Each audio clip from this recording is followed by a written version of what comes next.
This whole not being able to play music for the starting soon screen is for the birds. What's up, everyone? How's everybody doing?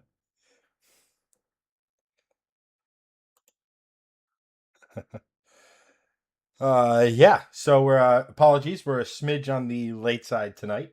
Um, Thanks in part to Comcast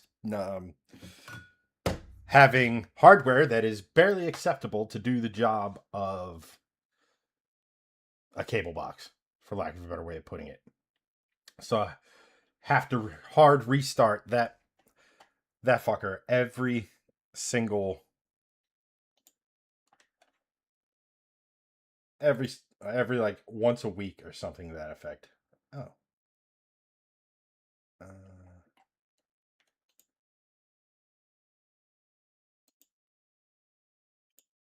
there we go.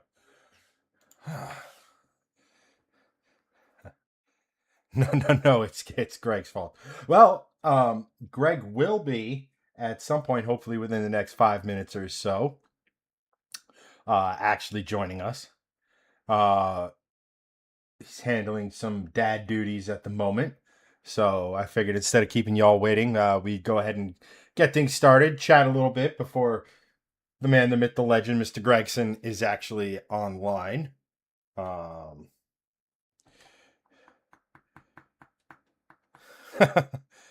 Talk about all the good folks we've lost in the last week, sadly, unfortunately. But tonight we have a few topics. Actually, what was the other topic Greg sent me? I probably should have known that before. What did he send me? Nope. No, cancel. Wrong link. There we go. A lot of people have probably already seen it. The new there's renderings of the new Go Like Hell. Just for the record, the thumbnail is not an actual production version of this car. It is an artist's rendering of what it might look like, which theoretically speaking also happens to look very Kia Soulish. So, but the Go Like Hell seems like an interesting thing. We're going to talk about that. We're going to talk about some good news from Honda. I don't have that stuff. I don't have my alerts on. Um,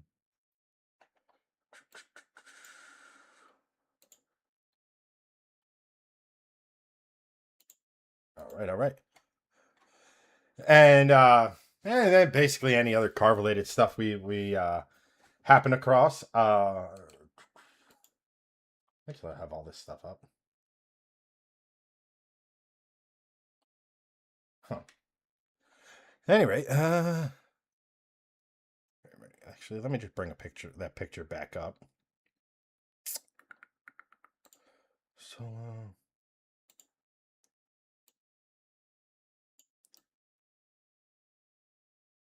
where can I put this? That's a good spot for it.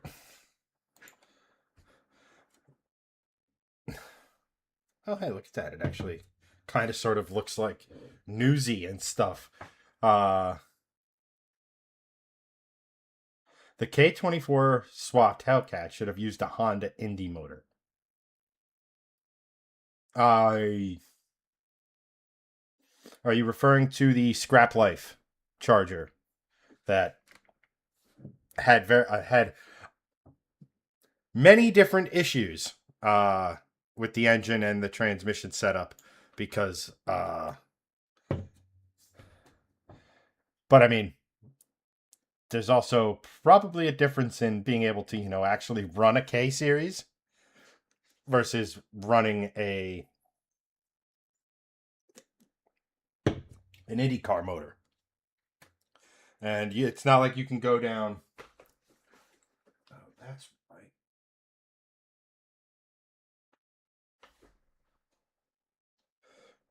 Please hold.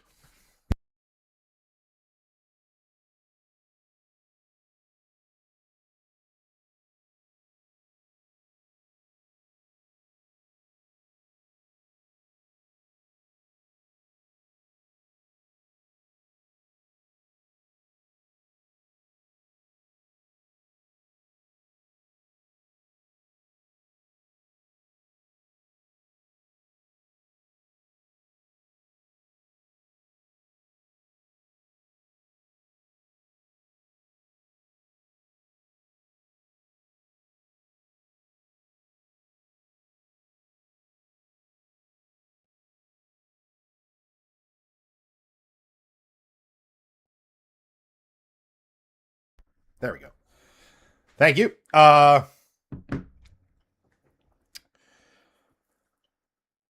Basically, um, short version was the transmission couldn't handle the revs from the K series, which ended up having resistance on the K series, and it started breaking. I forget if that was the engine that had a lot of thrust or what, but um,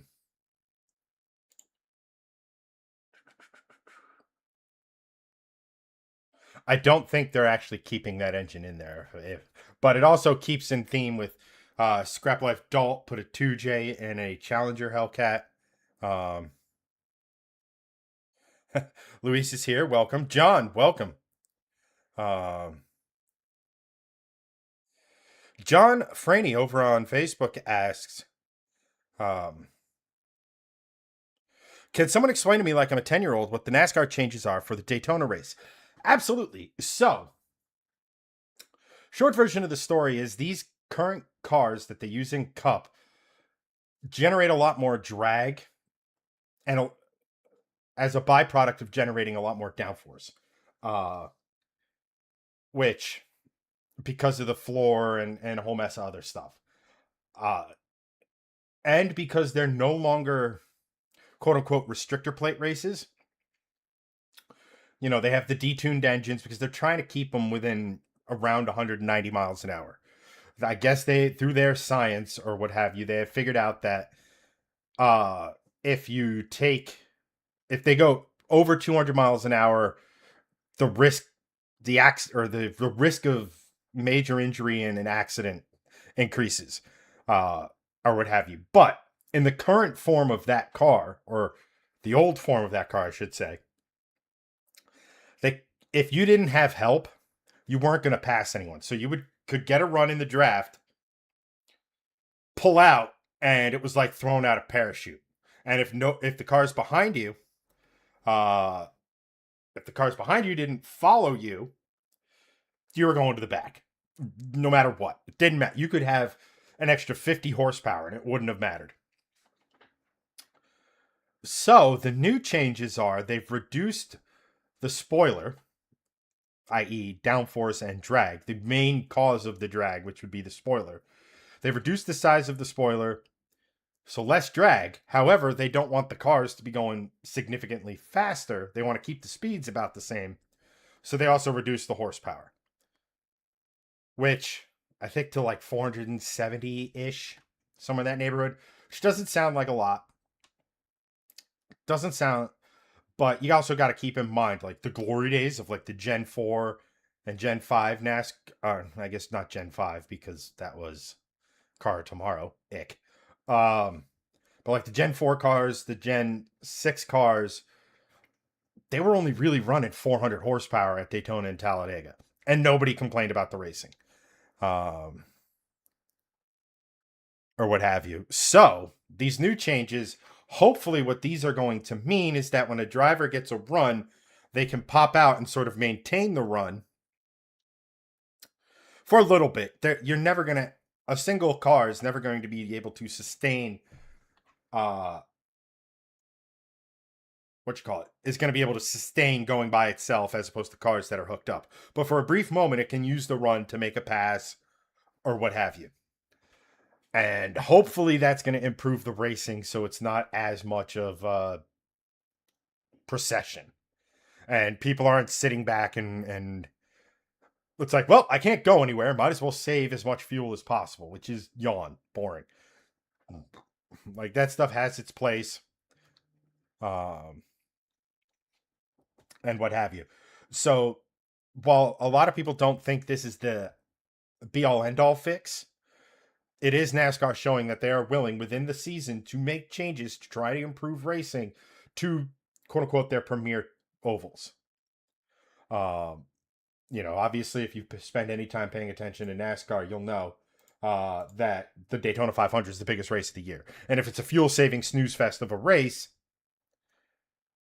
that's not a good look for you as a series. Uh, so, well, they don't have, technically speaking, they don't have flat floors anymore.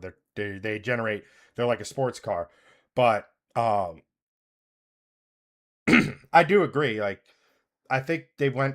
I think here's the thing: the chassis of the car, the quote unquote car of tomorrow. No, that's the Gen 5. What am I thinking? Next gen. That's the colloquial term for these cars. I think they're I think so these cars were all designed. This car was designed and built to try to be as cost effective as possible. So they're modular, the chassis, meaning that there's a front, a middle, and a back. So like you have the front engine bay area, you have the driver cell, and then you have the rear section of the car. So that theoretically speaking, if the car's in the wreck and you mess up the front end of the car, you can remove that whole section and bolt a new one to it or weld to it. I don't know the exact attachment method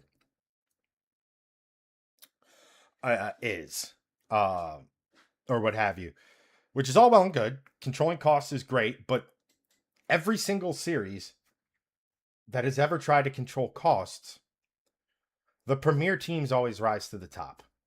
They just do. Now, obviously, we're seeing something interesting this year, or weird this year, with Hendrick struggling with the new body. But again, you have to keep in mind that the Chevys, their bodywork was designed last year under a certain rule set, and then they changed the downforce regulations for a lot of the tracks for this year. So that car is not nearly optimized, so to speak, for those style of tracks. It was designed very much to have a very planted nose. And now, when they remove, say, the diffuser, or they go to the simple diffuser, or they remove spoiler, they're not getting the rear downforce that they thought they were going to have. And obviously, that's leading to the cars being very loose in the setup that they thought they were going to have. So now teams are trying to get grip back into the rear end of the car and the pendulum swinging or what have you. Now, will they figure it out for the chase? Who knows? I don't know if there's going to be a light switch that's just going to turn on and everything's going to be hunky dory. You know, but it's the old Camaro body. Yes, because if we're talking, Chris brings up the point that we haven't had a Camaro in how many years now, and they're still racing it. I have a feeling that NASCAR and Chevrolet had a conversation like, "Yo, we don't want to put like a Cadillac body or generic Chevy body on it for 1 year. We have another Camaro coming. Let us just keep using this, and everything will be fine."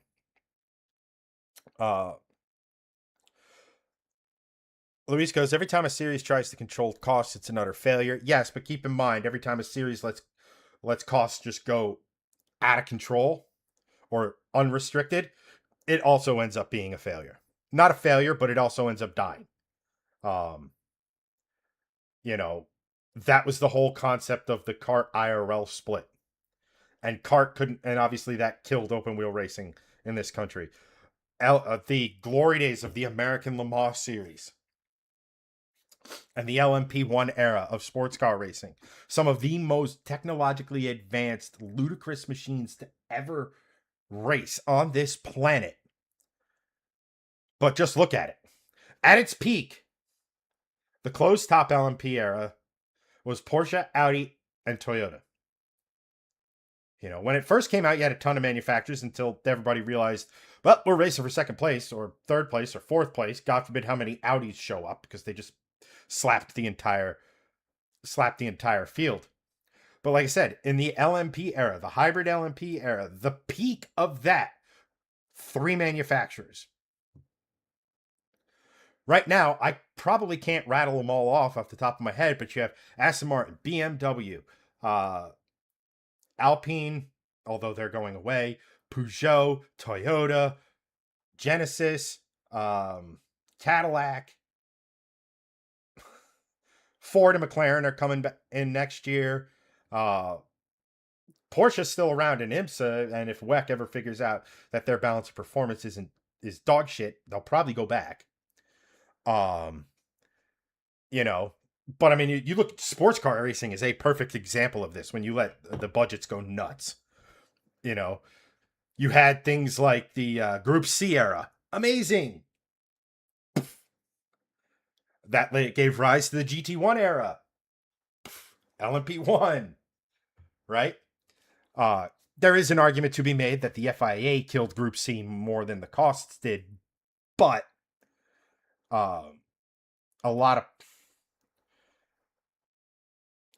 again, you could make that argument with the FIA going to the 3.5 liter naturally aspirated rule in 91, and then the clusterfuck that was them trying to figure it out from there. Yep, yeah, Acura over here in IMSA. I feel like I'm forgetting some, but the point is that there's so many manufacturers I can't name them all, and that was not the case at the top level of sports car racing 10 years ago.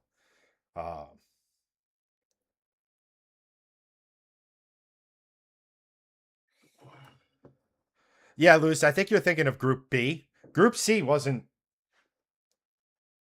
overly lethal. Um,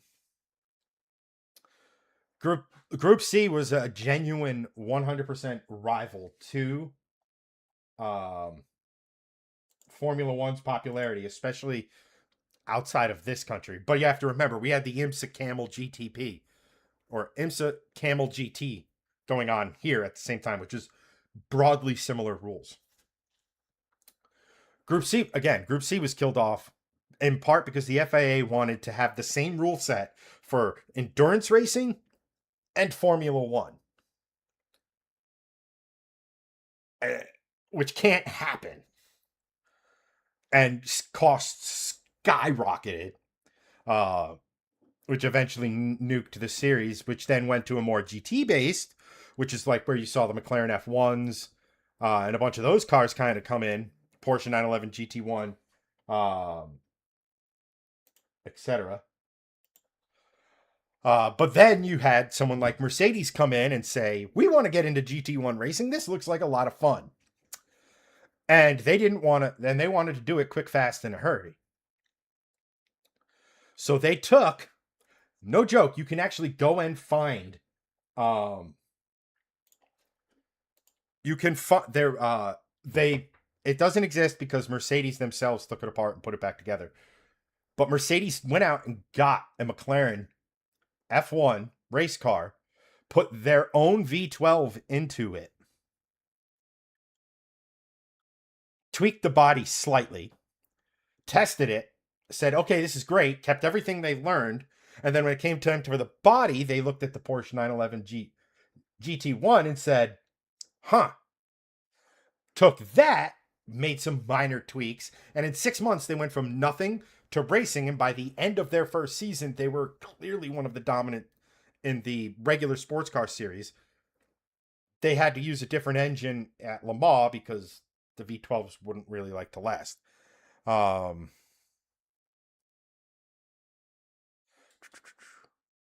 Alicia goes, didn't Chevy run the Lumina body style in NASCAR for a few years after they stopped making them? More than likely.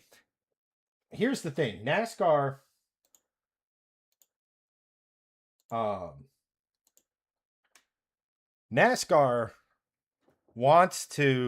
they want manufacturers. Every motorsport wants manufacturers.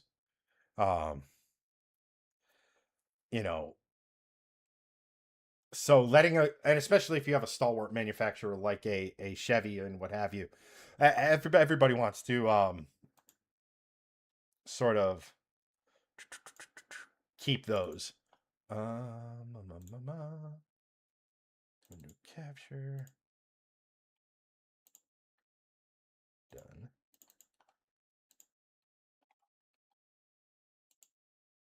No.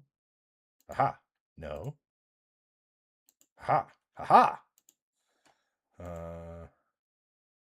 Anywho, I found this guy. Gregson. 'Tis me. Hello. Okay, he has volume, ladies and gentlemen. He's back. I have volume. We are good. I am back. And he's shorter than ever, folks. I'm This is shorter what, than just in ever. case you're wondering, this is what Greg looks like when he sits in the Mustang. Small yet powerful. Yes, hello. I'm a little late tonight. Yeah, my family has no regard for my time, so I'm here. Cool. Listen, man, you knew the dangers of sex before you had it. That's true. It was so tempting. I couldn't help myself. That's why I tell my gaming buddy. It's like, man, I wish I had more time to game, but my kid gets up at 5 a.m. I'm like, That's there, that's there, on there, there are that's perks on to. you. It's like, hey, guess what? There are perks to being unlovable by the opposite sex. I get to game and do car stuff whenever the hell I damn well please. Yeah, that's looking better and better by the day. Um,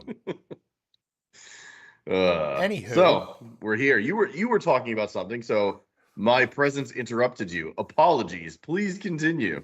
so anyway, guys, just in chat real quick, don't mention any of the stuff we said about Greg earlier. Okay, good. It's fine. I won't see it anyway. um, like don't put all of those signs in his front lawn. Um, is it Hates me? Volvos. Uh, Joe asks, is it me or do they lose comms? Can everybody hear myself and Greg? Chime in. While we're doing that, Hello, can you hear us? holler. What is this old Steiner thing? Holla if you hear me. I'll at you, boy. I'll at you, boys. Your boy, your boy, your boy. Let me tallin myself here. There we go. Yeah.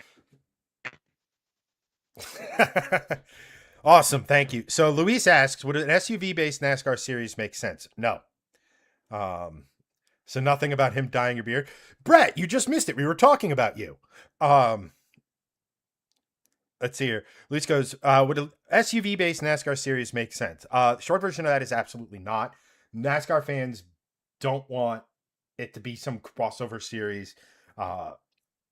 To your point about making the stock cars go back to stock car, NASCAR would much rather go and run like a pro late model, or if they wanted a square chassis car or a center chassis car, not an offset chassis car like the pro and super late models, they could just run a late model stock with spicier engines if they wanted to.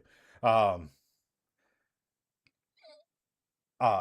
I don't know if they're safety certified for like the faster tracks, but and also, Luis, if you enjoy more old school style stock car racing, I highly recommend you check out the Cars Tour, both East and West. Uh, that is old school stock car racing at its finest on short tracks. The action's awesome. You get a lot of. It's basically the step before NASCAR for a lot of these drivers. It's pretty cool. Greg, let's see here. Fix it, Chris. Yes, I can. Of am I missing alerts? Anywho, don't want to see Chevy Blazers on the track. I don't want to see any of that stuff on the track, and I don't think any NASCAR fan wants to see it on the track. I think NASCAR, since the stock car is out of stock car racing, and I get it, it's cheaper theoretically speaking to build a just tube frame chassis and slap a body on it than it is to take a. Let me put it to you this way: making a Mustang competitive with a Camry, competitive with a Camaro, has got to be pretty damn daunting. It'd be cool, it'd be awesome to see, but now we're bringing in all kinds of balance of performance stuff, and frankly, NASCAR's better off when they don't have that as public as it needs to be. Luis goes, figured Tahoe's expeditions, Nissan Armadas, etc., would bring people as it did back in like the 60s and 70s. I mean, I don't know. I think there's a place for that. Like, if you're gonna go with that style, put a tonneau cover on the trucks, right? Like, that's basically what we're talking about. Is the trucks just not a pickup truck? which I think they do at some short tracks or something like that. Brett goes, as long as the Mustang's engine doesn't catch fire. Joke's on you, you pain in my rear end. I almost said words that YouTube doesn't like. It wasn't the engine that caught on fire in my old Mustang. I'm pretty sure there's like 3 or 4 people in here who's heard that story so many times they can correct you. So, uh,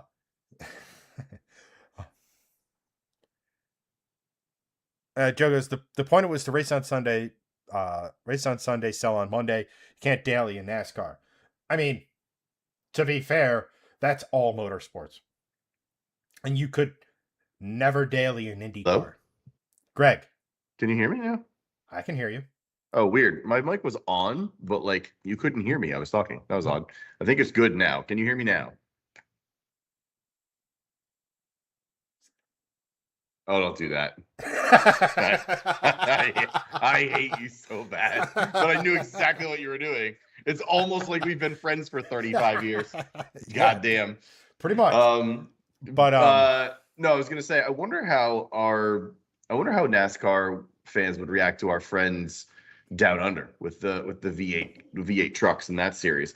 I know that's not necessarily a NASCAR. That's not like the same sort of genre, but it's big V8s in trucks on road courses. I'm just curious, like, what NASCAR fans would think of that. I think it would be a really cool sort of comparison to your typical NASCAR style truck series, lower series, NASCAR series, where it is mostly ovals. I know they do road races, but I'm very curious to see what the Ute racing or how the reaction to Ute racing would be from NASCAR.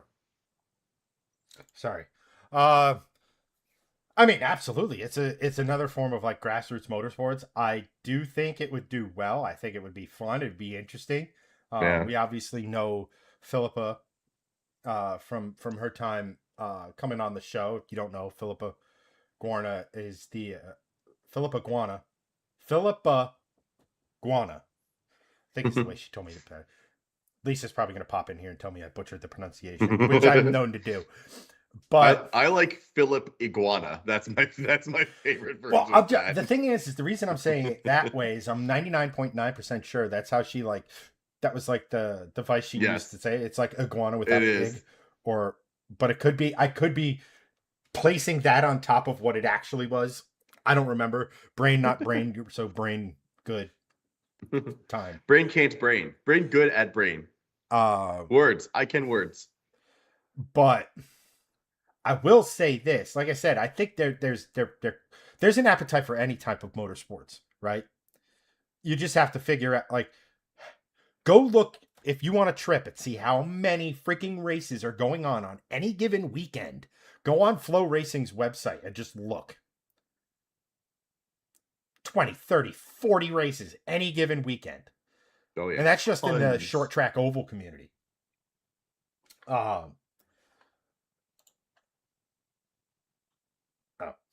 It's like, but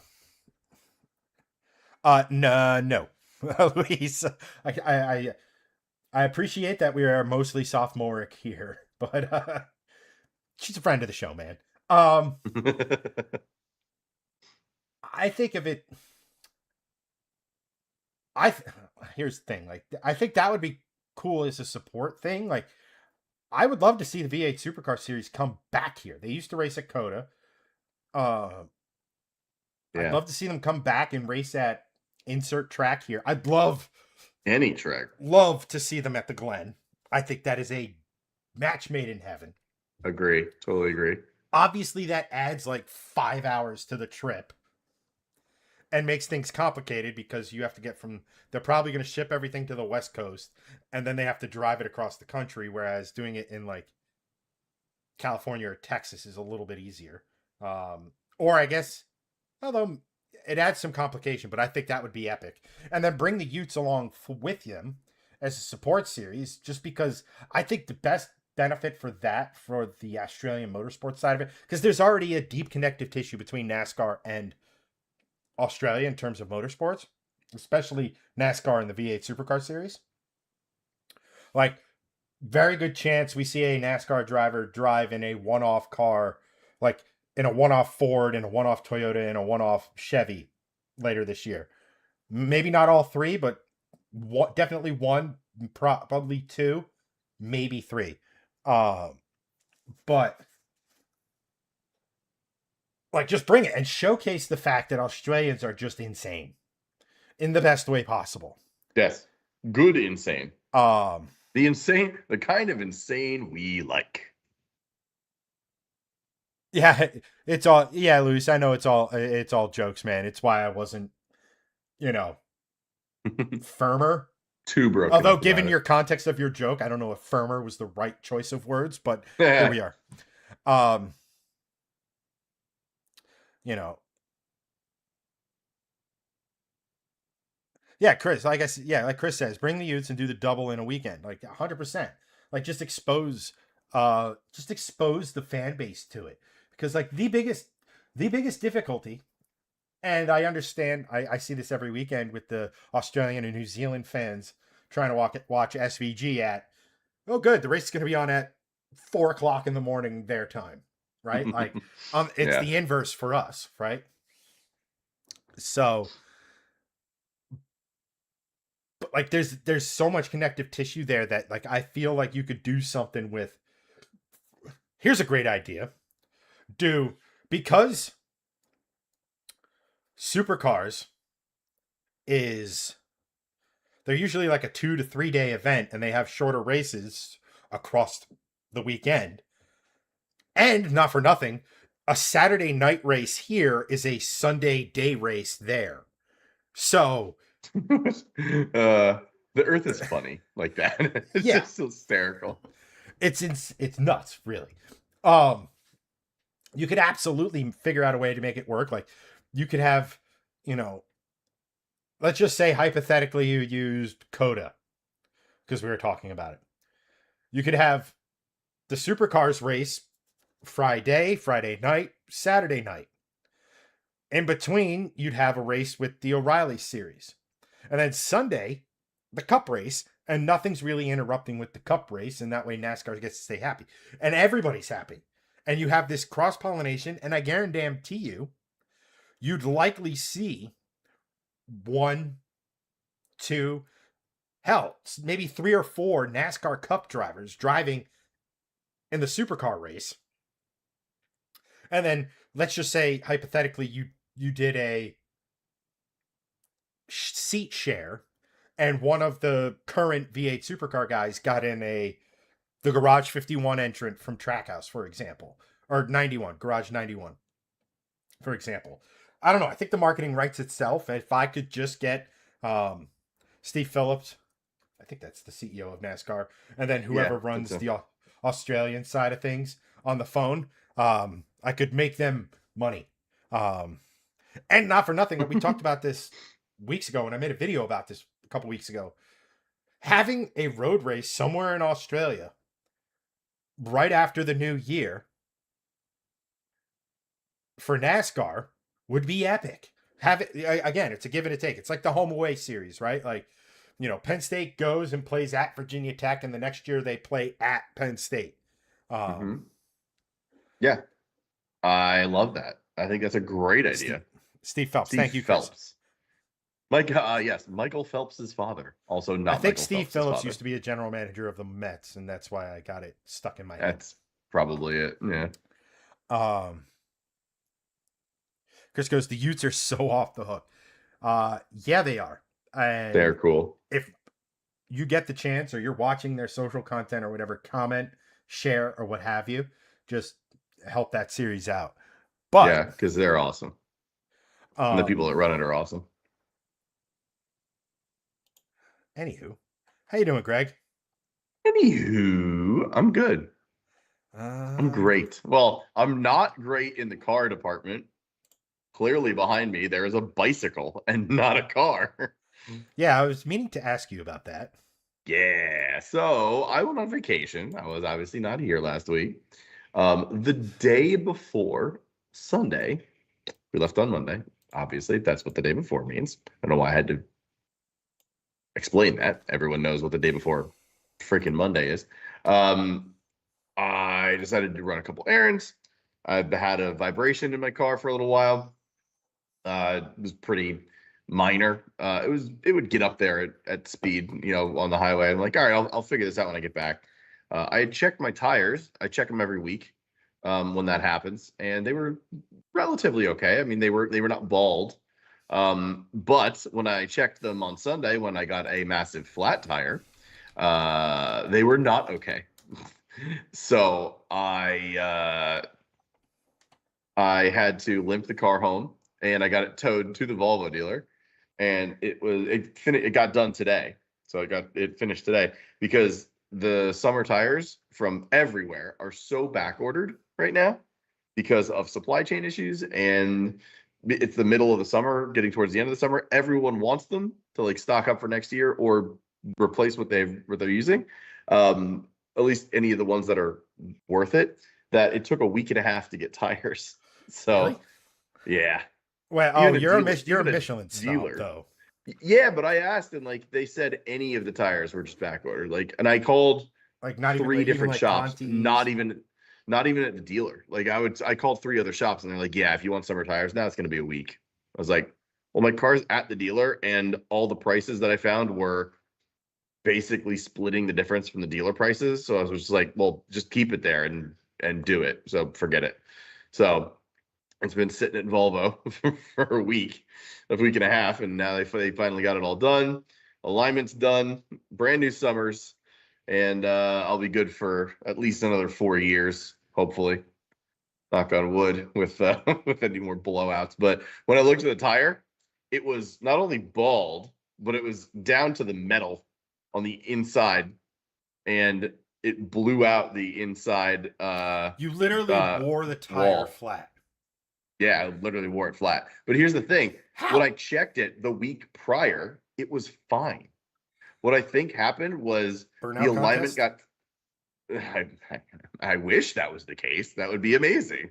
No, but I think it got the alignment issue got so bad and the vibration got so bad, which the vibration was not bad in the cabin above 50. And around here, I rarely go above 50. There's no roads around here that are like 50, 55, like dropping my kids off, going to the store, whatever.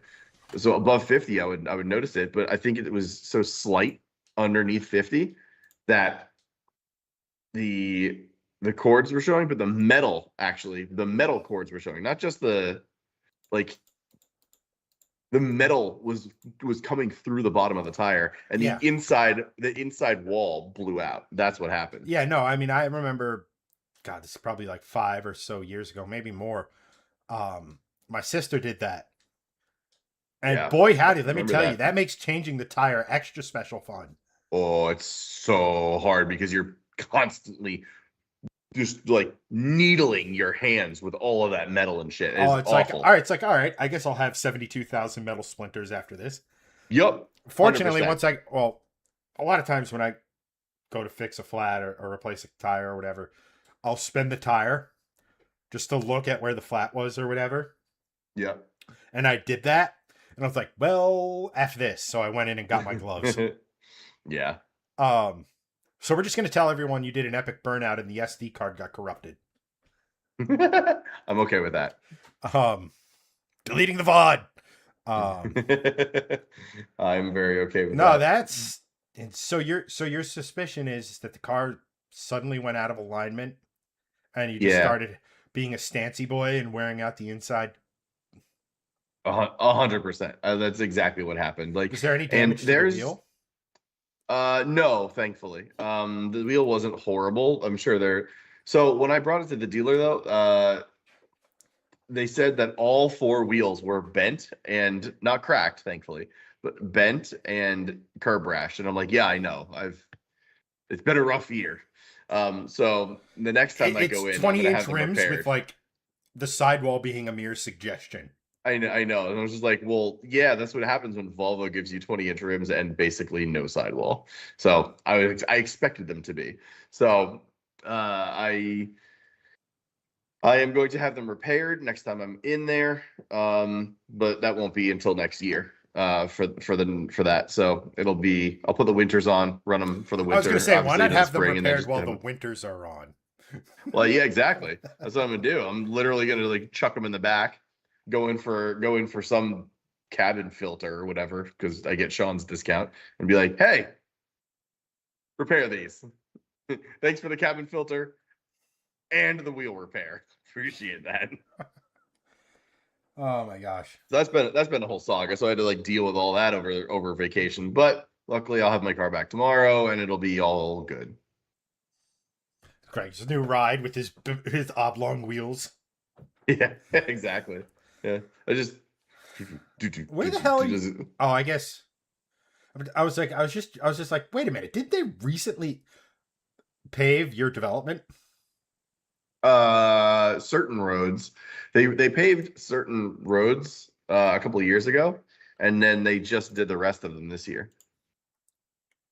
Gotcha. Yeah. I was gonna say like, oh, wait, hold on.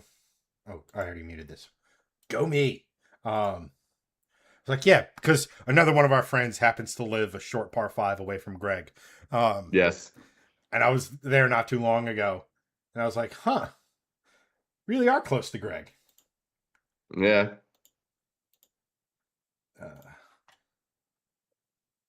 How many curbs? All of them, Alicia. He hit all of them. Yeah, I mean, I'll be honest, I've hit a curb with every one of my wheels over the last year, and it's been super frustrating because I am usually very, very cautious because these wheels in particular are not flush to the tire. They're actually convex a little bit. So they go out just a bit and back in. And they're great looking wheels from the side. From the front, they're awkward looking. They really are. So But let's it's get you what you some have new to wheels, do. Chief. I know, but the thing is, like, if I want to sell the car, every Polestar person wants those wheels because they are You know how I super can cool. guarantee you won't chip them or not chip them, but you won't get curb rash, run over a pothole, or otherwise damage them. Get new wheels and not put If those on. if they're stored in your garage and you have other wheels. Accurate. That's Does very accurate. does your that era Volvo still have the weird bolt pattern, like the one by the The one five by by 112, the yeah 5 by five by one 112. twelve yeah. I think yeah. I think yeah. Oh, lame. I forget. I have to relook it up. It might be 5 by. What's the other one? 5 by 143 or 5. Well, there's I forget what they are, five. but I I know think there's 5 mine by are 5 112, by 114. 114. Yeah, okay. I don't remember. Either way, it's Uh, not. It's not. It's pretty normal. I think the Subaru was the one with the weirdo pattern. no, Volvos have a weird one. Like because like it's very European. Like European. yeah, the five by 108. 5 by 108. That's what I'm thinking of. I don't know where I'm thinking 143 from. Just But like you, how big are your wheels? 20s. Why? Because my bolt pattern is 18. my bolt pattern dictates the size of my wheels. But yeah, I mean, there's a lot of really good looking Polestars with aftermarket wheels on them. I may end up going that route eventually. We'll see. I mean, quite frankly, I'd love to get a new car in the next 2 or 3 years. So I'd rather just not put the money into those wheels, get these repaired, and then just run those until new car. But we'll see. We'll see what happens. But that's the fun stuff with me. I went up to Maine last week. It was awesome. Ate my body weight in seafood and lobster and bread. It was great. And Lobster is kids, seafood, Greg. no, I know, but other seafood because obviously I'm getting lobster when I go to Maine. But like people. It's funny how many people don't know that Maine is known for seafood. I'm like, you understand? There's a giant coast that's on the They Atlantic, and invented the lobster lobster. lived there. Right. I'm just like, guys, it's not just lobster. There's shit tons of fish. Like Like a crap ton of like the yeah, bluefin yeah, boats are out of there. yeah. Crab. I mean, lobster. Like, people don't know that Maine has amazing crab fishing too. Like It there's has a so fairly much sizable seafood. coastline with the Atlantic Ocean. Exactly. And I'm like, guys, you go to Maine for seafood. It's like, no, we go to Maryland for seafood. I'm like, Maryland is like 1/25th the size of Maine's coastline. Like, do you know, Maine is freaking enormous. It is almost the same coastline as Florida. That is huge. Like bordering the Atlantic. It's massive.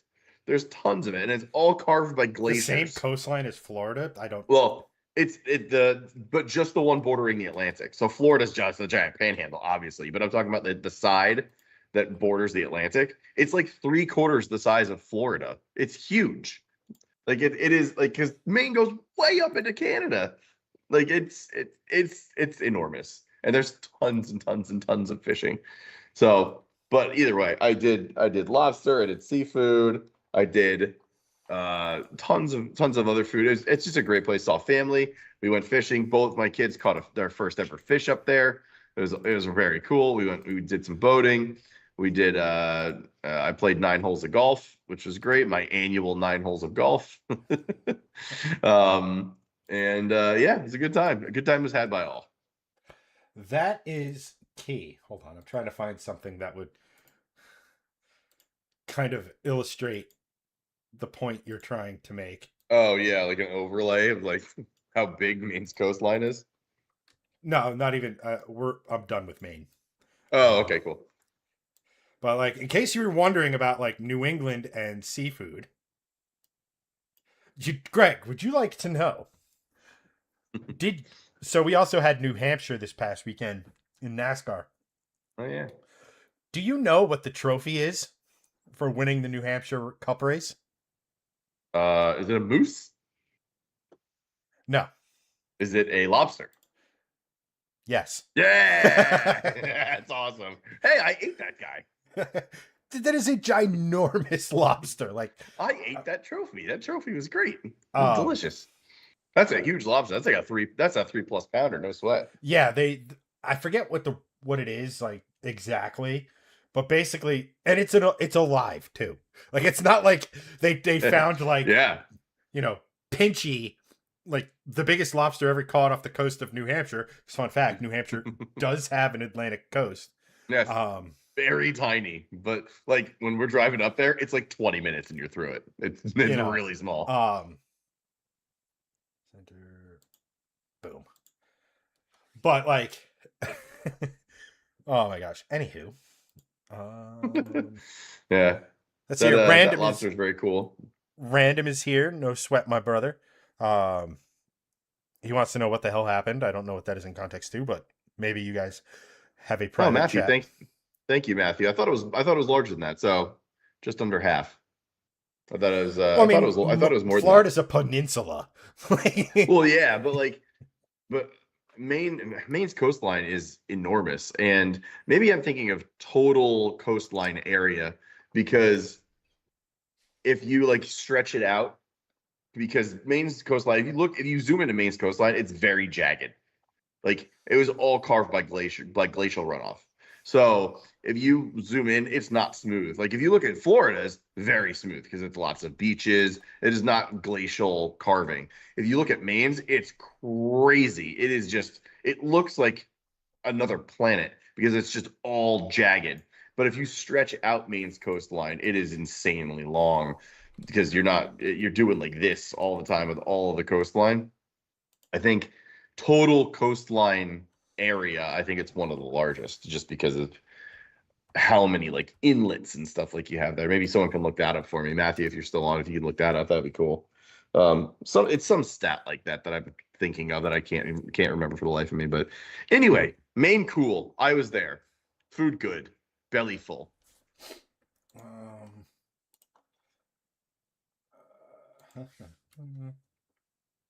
The end.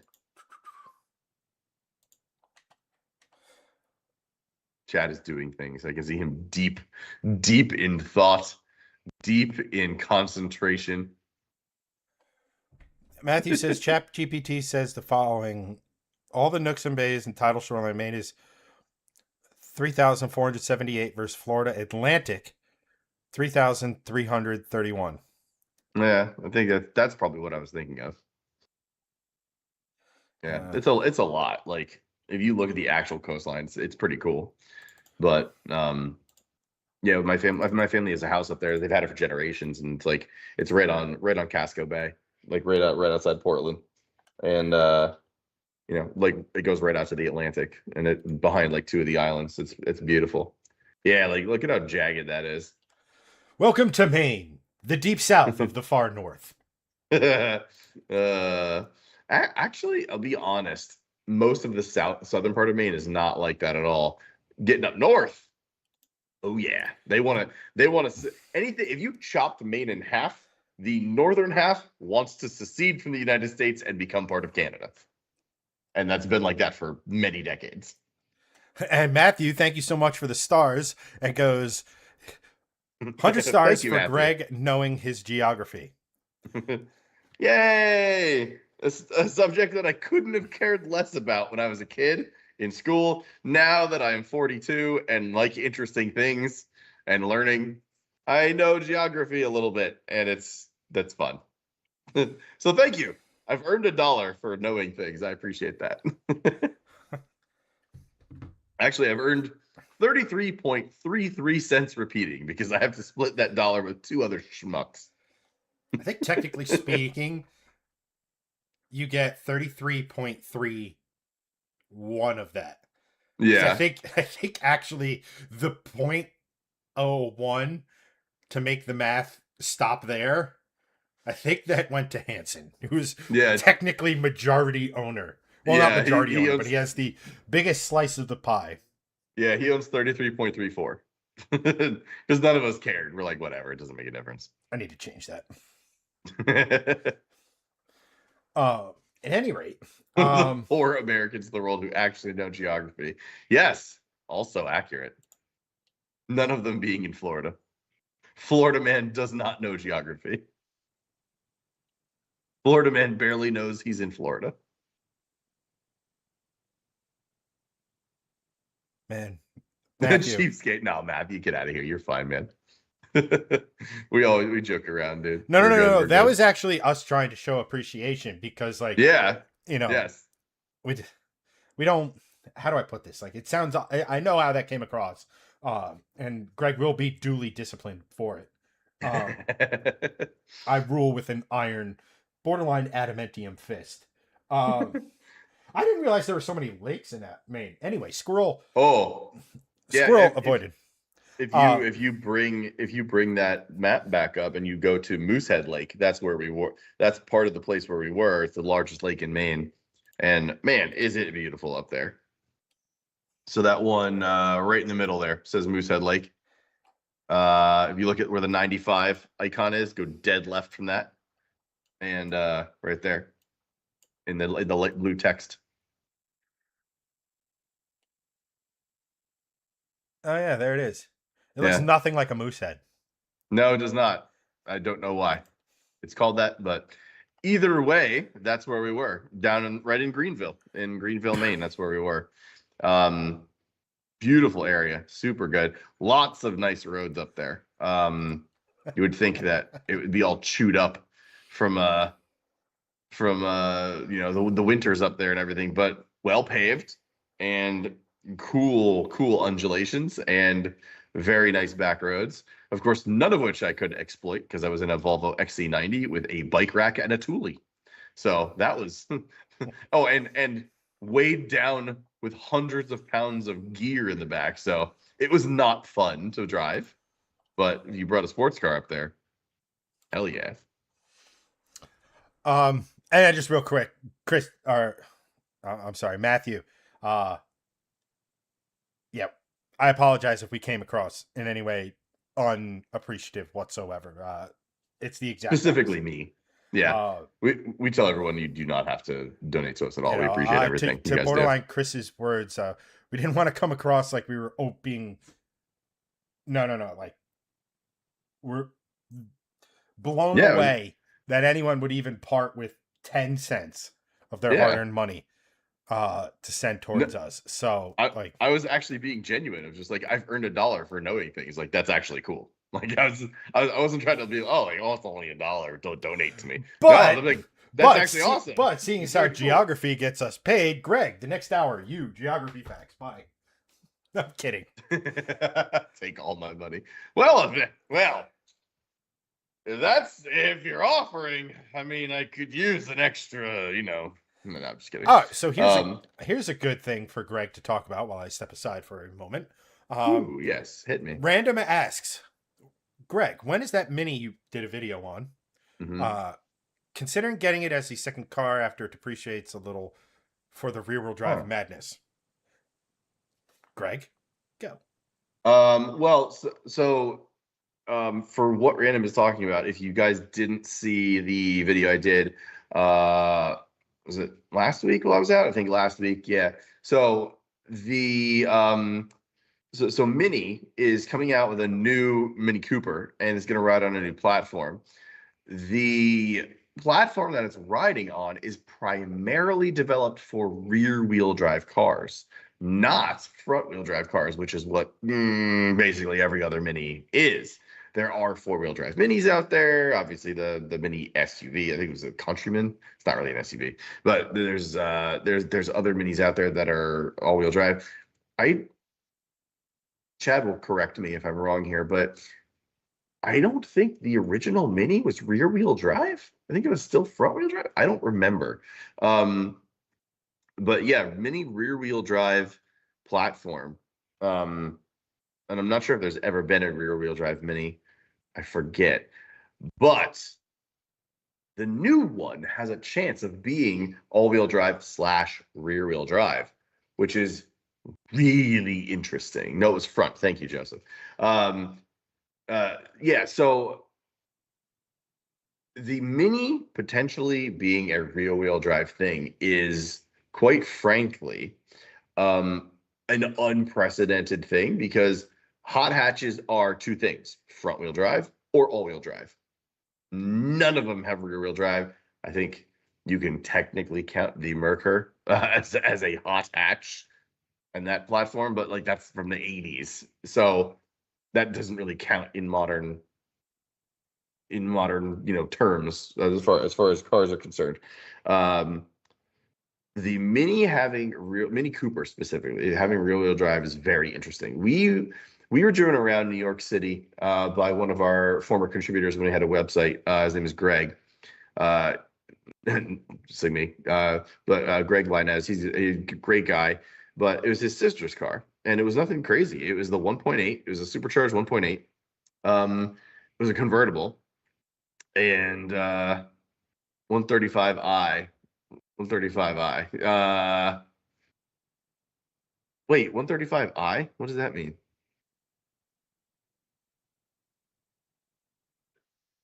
The car we were driven around in New York's the 135i? I thought it was a Mini Cooper. Was it a 135? Or are you talking about that's the platform? I forget. So we were driven around New York by Greg, and I want to say the car was a Mini Cooper. The thing, like, we didn't drive it. He was driving. We were all, just riding around with him. The thing was fun because they are light. They are not heavy cars. They don't have a ton of power. You don't need a ton of power. They're small. It felt small, but like, man, it was an absolute riot. And it might have been, just because we're driving around New York City, midnight, 1 a.m. after New York Auto Show. And it could have been a big old, placebo effect of like, man, this is so cool. Blah, blah, blah. 135i BMW, very much a red hot hat. Oh, yes. So, but here's the deal. That doesn't exist here. So I'm talking about like US stuff, not just necessarily like global. But you're right. Global, the 135i is very much rear-wheel drive, yes. But overwhelming majority front-wheel drive, all-wheel drive. That's kind of it, except for like very few outliers, the 135 being one of them. But whole point of this is Mini Cooper rear-wheel drive with a good enough power application. Like, again, these things are still to this day pretty light. They are not heavy cars. 250, 300 horsepower. Like, you don't need more than that. Holy, they would be an absolute riot. And that is the whole argument I've always made about the BRZ and the FRS and the GT86 is that car is so fun. It needs 250 horsepower. It desperately needs it. If they had that kind of power, they would be arguably one of the greatest cars of all time, because you would have enough power to have way more fun than they already are, and they are already a riot. But that, like, they're 27, 28, 2,900 pounds, under 3,000 pounds, with 250, maybe pushing a little bit, 275 horsepower. Mini Coopers are largely the same weight as that, maybe a little bit more due to safety and bloating over the years. Either way, give it an 8 HP and 355 horsepower. I mean, that's not a bad idea. But I think that you can reserve that for like the JCW version, like the John Cooper Works version. Make that like all-wheel drive 355, and that like goes like bat out of hell. That'd be cool. But the regular Mini Cooper with like 250, 275 rear-wheel drive, that could very well be a weekend warrior fun little track car. And shockingly, a reliable one, because modern minis are almost at the top of every single reliability measure for the last like 6 years running, which is insane because Mini is owned by BMW, and BMWs are horrifically unreliable for the most part when you consider a lot of their modern cars. So yeah, it's a very interesting scenario, especially because it's never been an only all-wheel drive platform. So you could have a front-wheel drive Mini Cooper going to a rear-wheel drive Mini Cooper from one gen to the next, which is I don't think I've heard of that before in any car. If that has happened, please comment. I don't know of a single car that's done that off the top of my head. Maybe it's happened. Either way, I would love to see that. And I might get back into our press credentials if we could get one of those and have that for a week and do a big old review on it, because it sounds like an absolute blast. So, and I'll be 100% honest, if Mini Cooper goes rear-wheel drive, I would also be very interested in purchasing one and doing a two-car solution.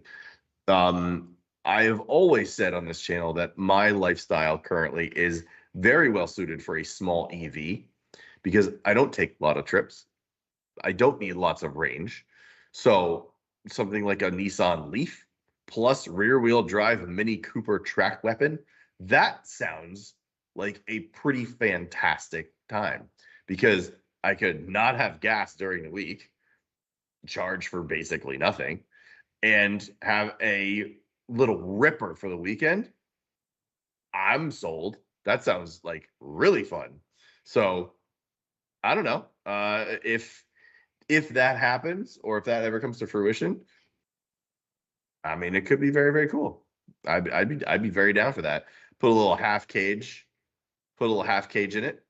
Get it out on track. I think that would be very, very awesome. It probably won't come to fruition. Let's be 100% honest, but it's fun to think about.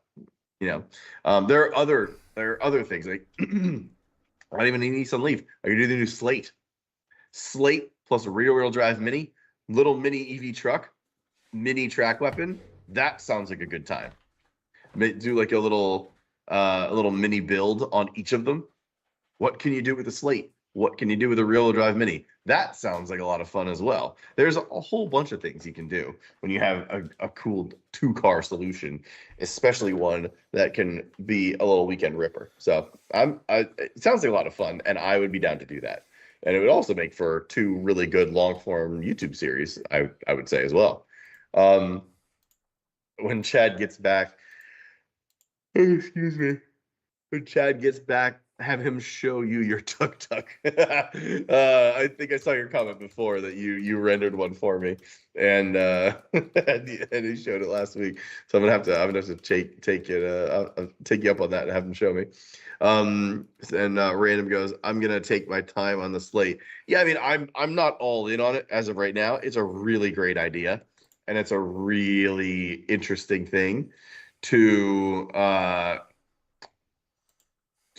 see what happens with it, because if it's successful, it will change the game for EVs overall, especially showing car companies that the affordable EV can work, and what they're doing, making EVs so damn expensive is it's not, it doesn't need to be possible. Like, you can make cheap EVs and make them work and make them profitable, and people will buy them. So let's I hope it works, because quite frankly, part of the reason why I'm turned off EVs is because they're so expensive. A great reason, a great part of that is a Cybertruck just got a $5,000 price hike. They promised $49,000 as the price for that thing. It's 77 now. So like, cool, great. Um, if you want an if oh my god.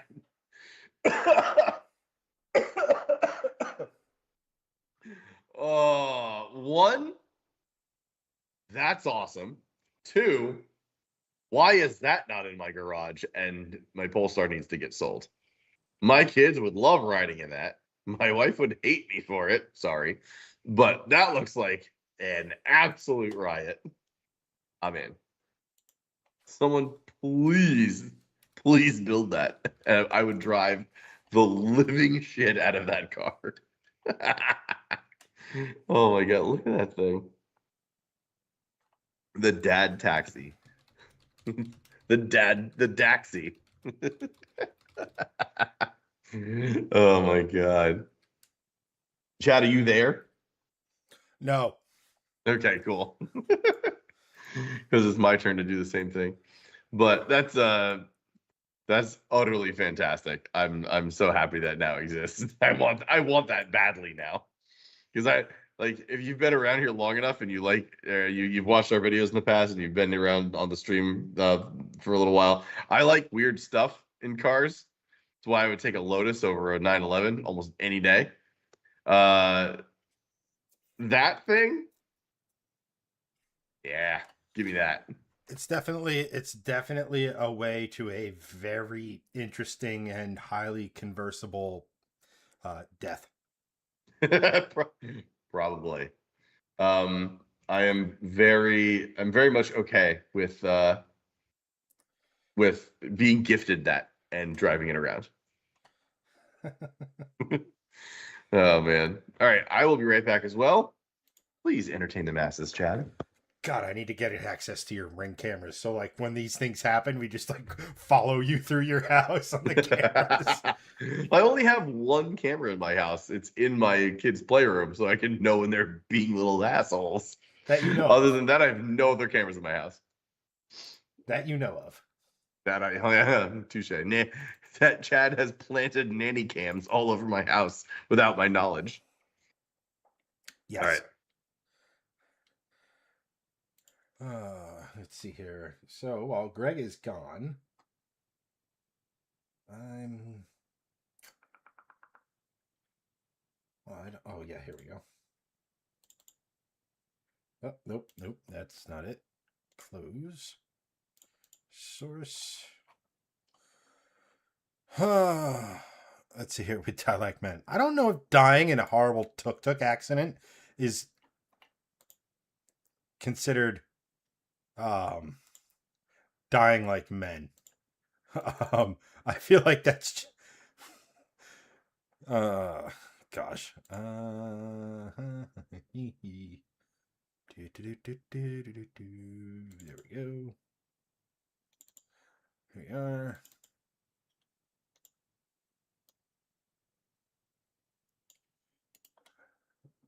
Transform. Boom. All right. Matthew asks. Let's just. I totally forgot that was a thing. Nope, black box. Oh, hey, I could have done that. What am I doing? Oh, right. Here we go.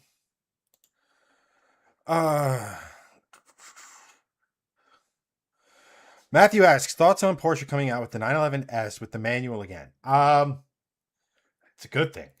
I mean, Porsche does have a history of this, of launching one transmission in a car, and then once sales hit a certain point, bringing the manual back. Is the S is still a flat 6 if memory serves, right? Like 2027 Porsche 911S.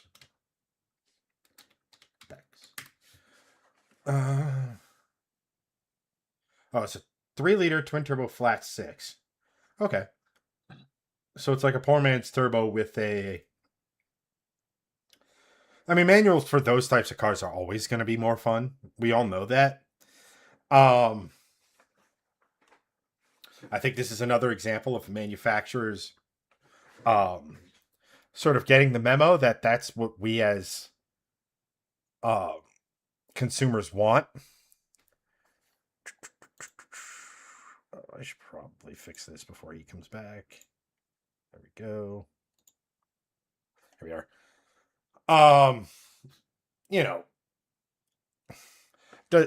look, it's a manual in a sports car that has pretty, 473 horsepower, 390 torque. It should be celebrated. I'm in a weird place with Porsche at the moment. He goes, Matthew, I heard they're only giving the US the manual. I mean, more power to us. Europe, whatever. How many decades did we go without getting the cool stuff from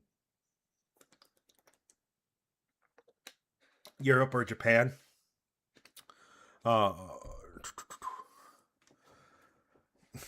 Let's see here. Random goes, also, by the way, I'm going to the Darlington race September 6th. It's the day after my birthday, so I'll be back. That's awesome, dude. Depending on how long you're in town, go to Florence on Saturday night.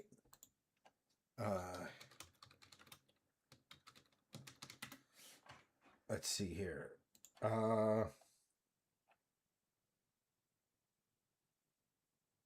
Which is. I'm sorry. If you're there on Friday, go to Florence, which is short track, which is like 20 miles down the road, and go to the Cars Tour event. There's been some whispers and some rumors that some Cup drivers are going to be race. Oh, if you live here, then go to Florence. Support the Cars Tour. There's going to be some Cup and truck guys in that race too. Let's see here. Where is he? DJ Diligent. There's a name. Can't wait to see the XJ Hurricane Swap RTR Retro Hawk. XJ Hurricane Swap RTR. XJ.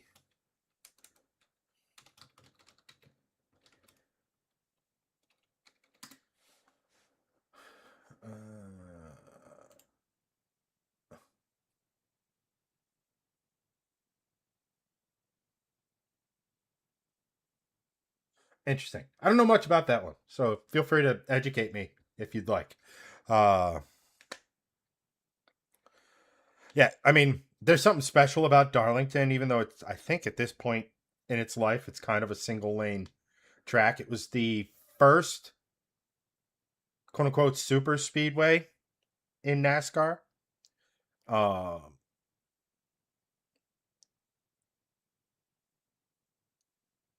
if I'm remembering correctly. It's a big track with an old school vibe, and that's the stuff I really really dig. That's why I like places like North Wilkesboro. Uh, I liked when they went to Bowman Gray. Uh, I like that the trucks are going to Bowman Gray next year. I don't like how Flow advertised on Door Bumper Clear that they were going to put the Kyle Busch Memorial Race on their socials free to air, and it was only on the NASCAR channel, which was free and you could still watch it. But it would have been nicer to have it on like YouTube or something, so like I could watch it on the TV easier. And I think would have made it more accessible for a lot more people. Uh, Especially given that they were trying to, raise money for the bundle of joy and all that other sort of stuff. They put the feature race, the main race replay on YouTube, so you can check that out there. But it would have been nice to uh it would have been nice to watch it live there. Uh the days just happen to align. Hey, that's part of life, man. Like it's awesome that you're going to the Darlington race. Like I didn't mean to like poo poo on that, but it was literally something I just listened to today. So I was like, hey, there's another option. RTR does some wicked things with vehicles. I don't know if they do anything with Jeep. I could be wrong. Um, Joseph was saying somebody was talking about the new SRT6. I'm sorry, the only one that's ever been was the Chrysler Crossfire. I mean, yes, but the Crossfire was an SLK in, I think, slightly better looking bodywork. Never liked that era SLK look. Um, Car Store sounds interesting, but I'd have to consult with my dad. Totally get it, man. It's out there. Let's see here. DJ goes, motorsports needs more coverage. Here's the thing. I think we live in a golden era of motorsports coverage. Like I said, Flow Racing has a crap ton of stuff. It's also a bit of an ask to ask. You have to be a pretty hardcore fan to be willing to pay. I think for their yearly subscription, it's like $14 a month if you pay all up front, and it's something close to 20 a month if you pay by the month, which is pretty steep when you consider, how do I put this? If you're a hardcore racing fan, it's a good value. If you're going to watch a crap ton of races, if you're going to watch like one, maybe two a month, it starts to get a little expensive. But I do think a lot of this stuff is going to become more accessible just because, I mean, the car store is blowing up. They already put some of their races live on Amazon Prime via Flow, but it's on Amazon Prime.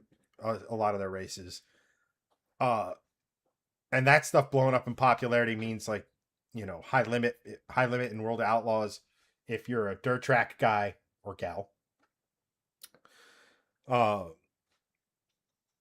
you know, Freedom Plus covers a shit ton of the drag racing world, and I think some circle track stuff. The coverage is there's a ton of coverage. It's just like if you want to watch all of IMSA, you have to have Peacock. If you want to watch uh World Endurance Championship, you have to have HBO Max. If you want to watch F1, you have to have Apple TV. If you want to watch NASCAR, forget about it. You need HBO Max again. You need Amazon Prime, and you'd also need the Fox Sports app, whatever they're deciding to call that these days. You know, and that's just to cover the major motorsports. IndyCar, Fox Sports app, although it's all in one place, so slightly better than NASCAR from a convenience standpoint. It's just like, I would love, there's got to be a way to condense it, because now we're talking about 4 or 5 different streaming platforms, and that could be as much as like $150 a month, which is a big ask for a lot of people. Um, let's see here. Um,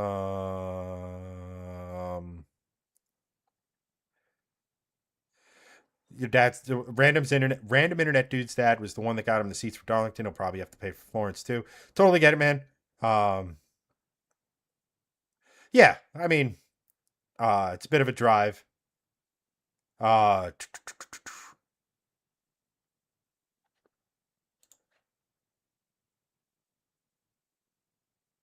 Anywho, uh, yeah, Joe, that is the only SRT 6, but I don't necessarily think that it's such an iconic brand name car, especially since it's barely a considered a Chrysler vehicle. Um, that bringing back the nameplate with whatever it is taboo.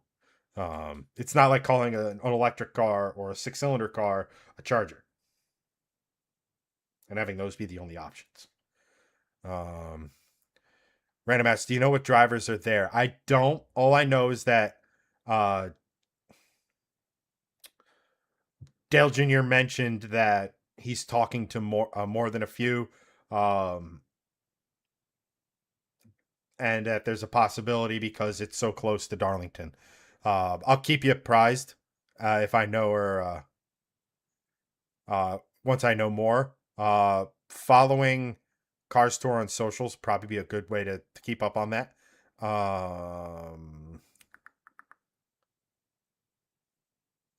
Random goes, it's crazy. I've never actually watched a dirt race. I would highly recommend it because just the style of driving and is so much different than what most people are what you're used to, especially if you're just an asphalt person.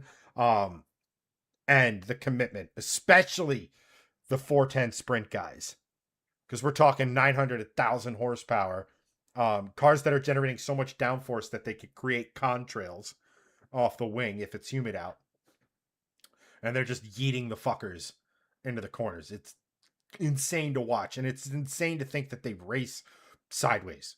Like that's crazy cool to me. Um, Joe goes, oh, Chad, I entered a raffle for a full sim rig. If I win, make room in your room because it's going to your house. I love that. That's awfully nice of you, my man. We have made some progress on that. A friend of mine who works for a local DPW probably going to come and help me dispose of the couch, which should help things. Cleaner is necessary from DJ. Sorry, I'm a little behind on chat. Feel free to add context if you are so inclined.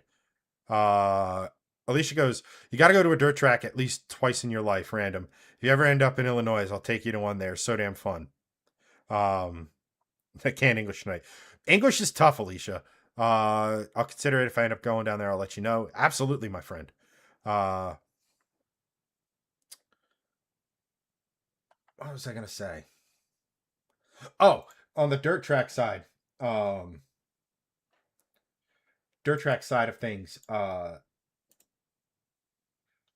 One of the things I'm going to drag Greg to this winter is some of the indoor dirt track stuff they do around here. He doesn't have a choice in the matter.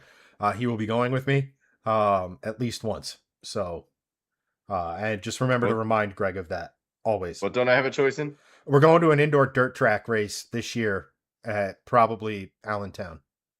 Oh, hell yes. I don't want to have a choice in that. The choice is go. um,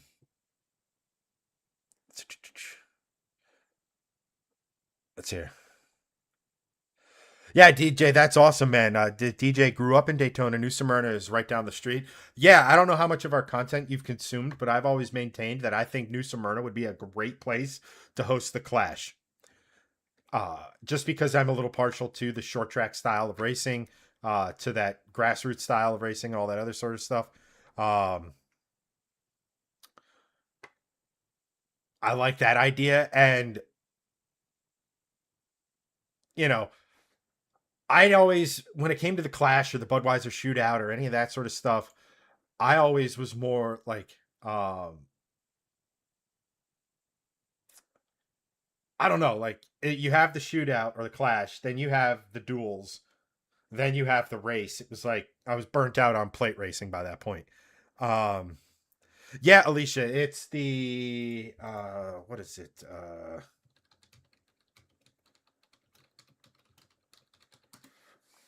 What is it? Uh if you go to it's indoorautoracing.com, and they race at I guess they're not doing uh Trenton anymore. But they race in literally like hockey arenas. Um on That like is an extremely short track. it's very short, but it's very similar to the like if you're familiar, I don't know, I'm sure you've heard of the Chili Bowl, Yeah. which is an indoor dirt track race. And then if you follow Cletus, you'll know he's racing in the Gateway Dirt Nationals, which Yeah. is more, I forget what class of car. They do all sorts of stuff. Late models. I think there's dirt modifieds that go on there. I think they do midget racing, but I'm not sure. Uh, but that's in the old NFL stadium that the Rams played in before they moved to Los Angeles. Yes. Um, Greg, yeah, that's it. But I like Greg has mentioned numerous times that he likes that style of racing, Yeah, uh, it's a lot of fun to watch. and those cars, and it's pretty easy. It's a pretty easy motorsport to get to. It's also fairly convenient if he wants to bring the kids with him because it's literally in a hockey arena, so they're like the facilities are pretty close, the Yeah. concessions are close. Um, it's as cool as it would be to like sort of just walk around the track if you have access or whatever. It's kind of kid friendly because it's almost like going to Monster Jam. Right. Which we've been to.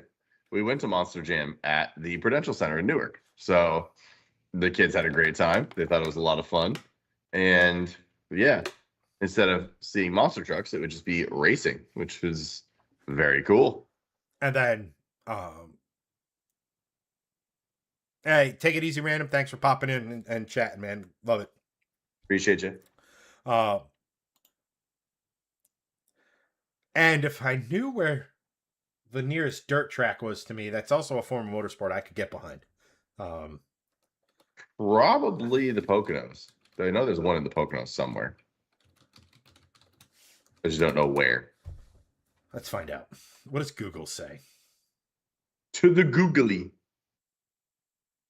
Plus full size dirt oval track that is located just across the border. I like how they say just across the border. Orange County Fair Speedway, Grandview Speedway in Betchelsville, Pennsylvania. God bless you. And then apparently they're like, oh, Lake Pacon, like it's an RC track. Cool. Oh, Not what I was looking for. yeah, no.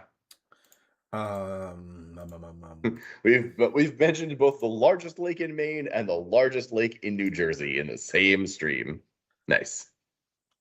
Bound to happen at some point, I guess. The odds are. Anywho, should we talk about the GLH? Yes. You know, the cover and the title and thumbnail of this episode. Hour and a half into the show. Hours in. Yeah. Good show. I love those. I love these shows where Yeah. it's like what are we going to talk about? And then an hour and a half in, it's like, I don't know if we're going to have time to talk about the thumbnail story. Yeah. So here's 4 articles that we can talk about cars about. All right, sweet. We got lots of stuff. Yeah, exactly. 1.5 hours in. Oh, we should probably do some of that thing that we brainstormed on. Yeah. But yes, the GLH stands for Giddy Little Hoopty. because Dodge is making it. So that's probably what it's going to turn out to be. But do you want to talk about it or do you want me to talk about it? Because I just made a video about it. You have the information fresh and on your head. Fantastic. So Dodge is coming out with a new car. It's going to be a hot hatchback, apparently. Actually, and it is going to be called crossover. Hatchback or crossover. We're unsure as of yet, like what it's gonna sit on the STLA1 platform. That's the whole that is a guarantee because that is what basically small SUVs, some cars, and potentially a minivan down the road will be sitting on. So It'll be on the STLA1 platform. It's probably going to be a hatchback / small SUV crossover thing. We just don't know what it's going to be exactly at this point. However, they are going to attach the SRT name to it. So my guess is they're going to try to market it as a hatchback. So that's what I'm going to just continue to call it until they call it a crossover, in which case I will never call a crossover with an SRT badge anything cool. But as of right now, as an idea, it's very cool. So the GLH, which stands for what, Chad? Go like hell. Damn straight, which is one of the coolest acronyms ever, I think. And that was pioneered in the 1980s with the Dodge Omni, which was tuned by none other than Carroll Shelby. damn straight again. So Carroll Shelby named the Dodge Omni the Dodge Omni GLH package. So that's where the GLH comes from. Dodge is going to utilize that nomenclature, GLH, as an actual car. So what we think is going to happen is they're going to make a couple of different trim levels, obviously a base, probably a sport, and then there's going to be an SRT version according to Dodge. They announced that at their like Dodge Day or whatever the hell it was, Investors Day, like a month or two ago. So it seems like it's going to be a very cool thing in theory.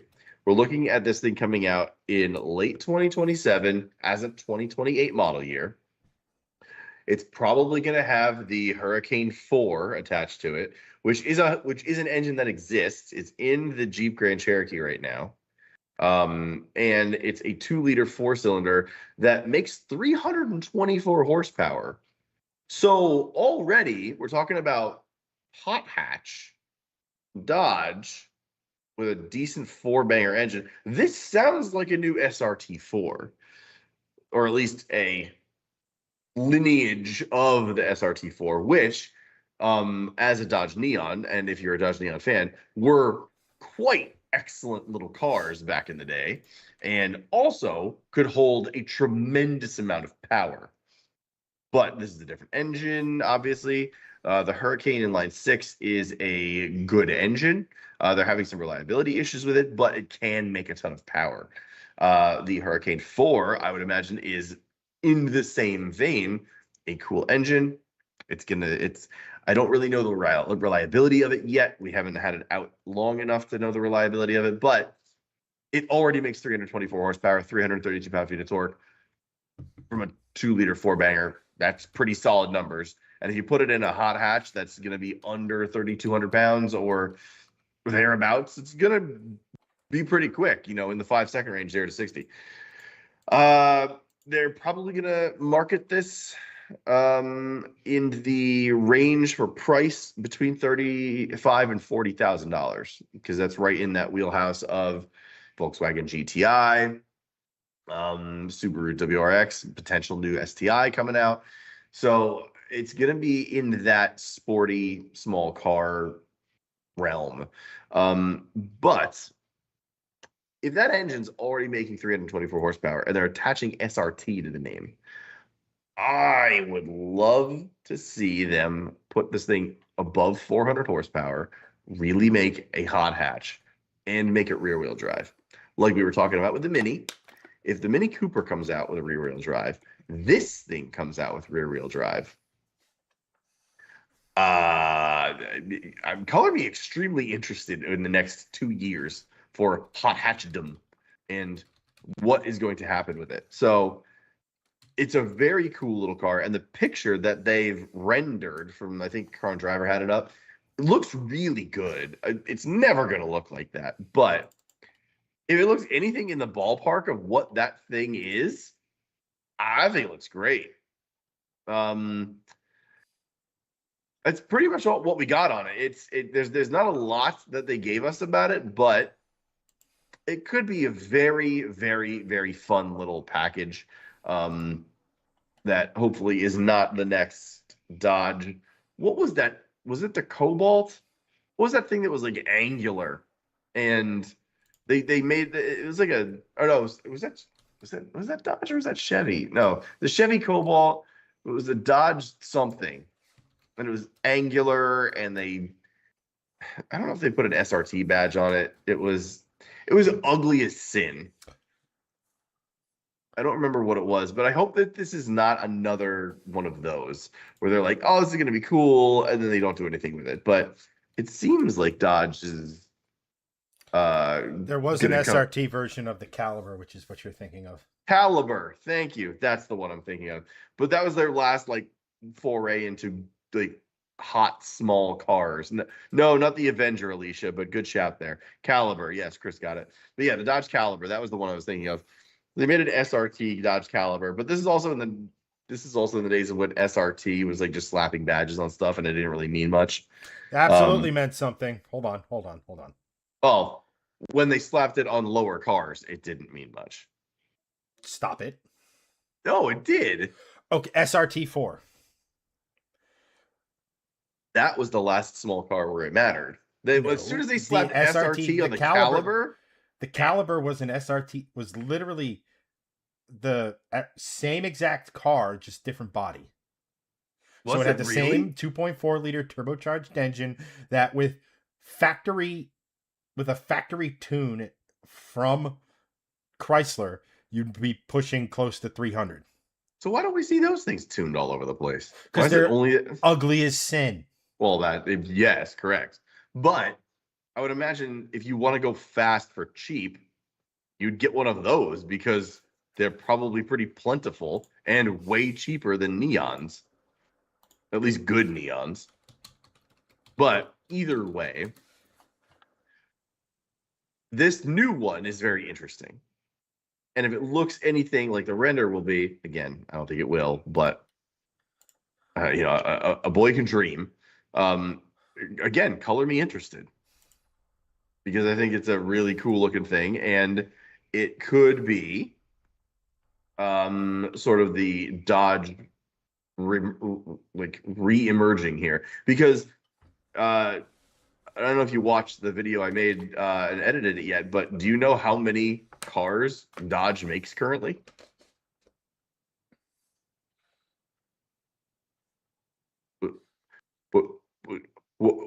I need words. I'm going to tell you. I'm going to say the same thing I say to my kids. I need words. One, yes, but how many vehicles does Dodge make in total? 12. 2. The Charger and the Durango. That's it. Literally, they make nothing else, which is crazy because Dodge had a whole mess of cars a couple of years ago. So right now they make 2 vehicles, and they're going to come out with this Copperhead, which is going to be this range topper.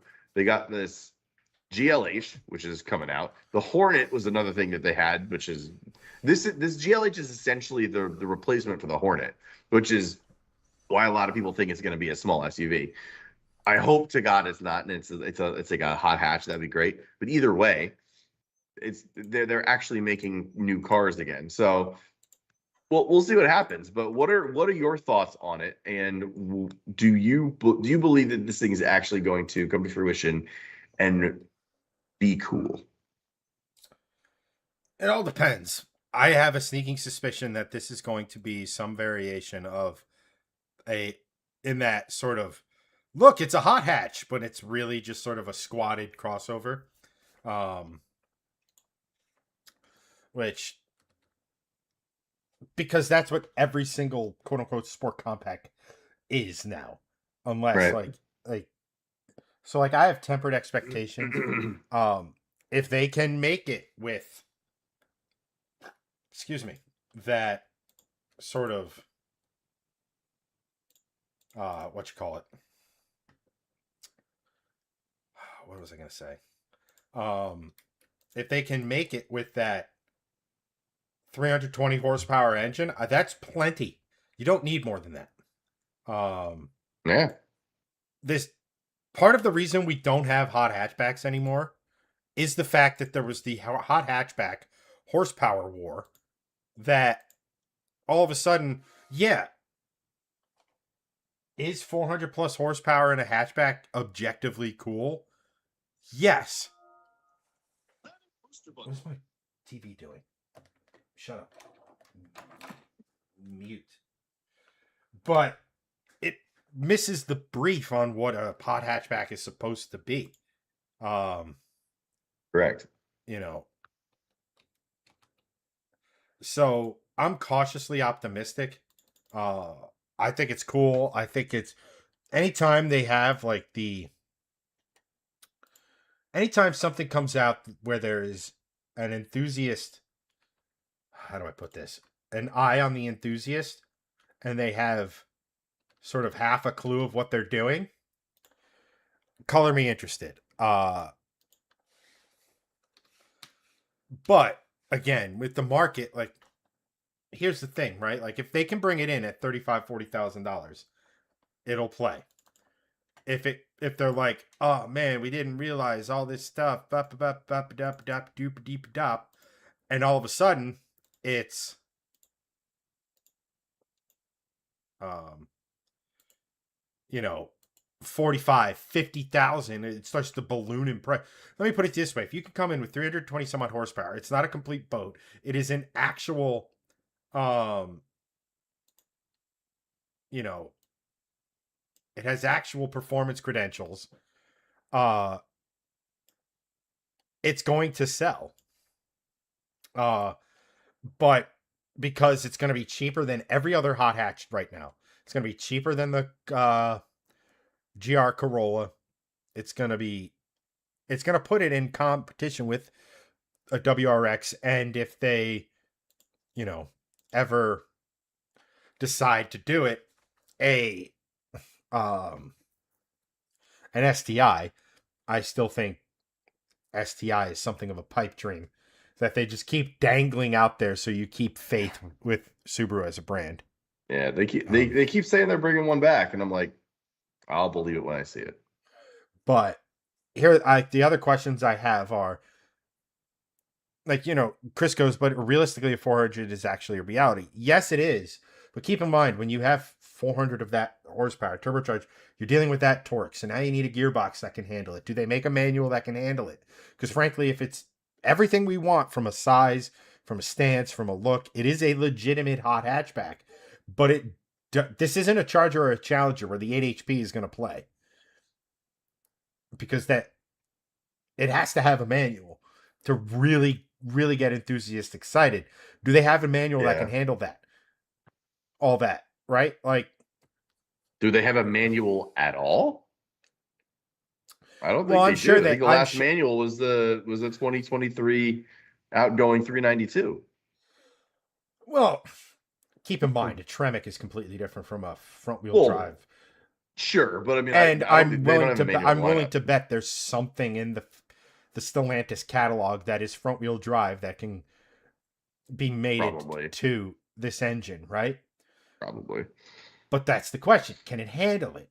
Now all of a sudden, okay, 420 horsepower, right? You have equal parts torque, because that's kind of where people go with these turbocharged cars now.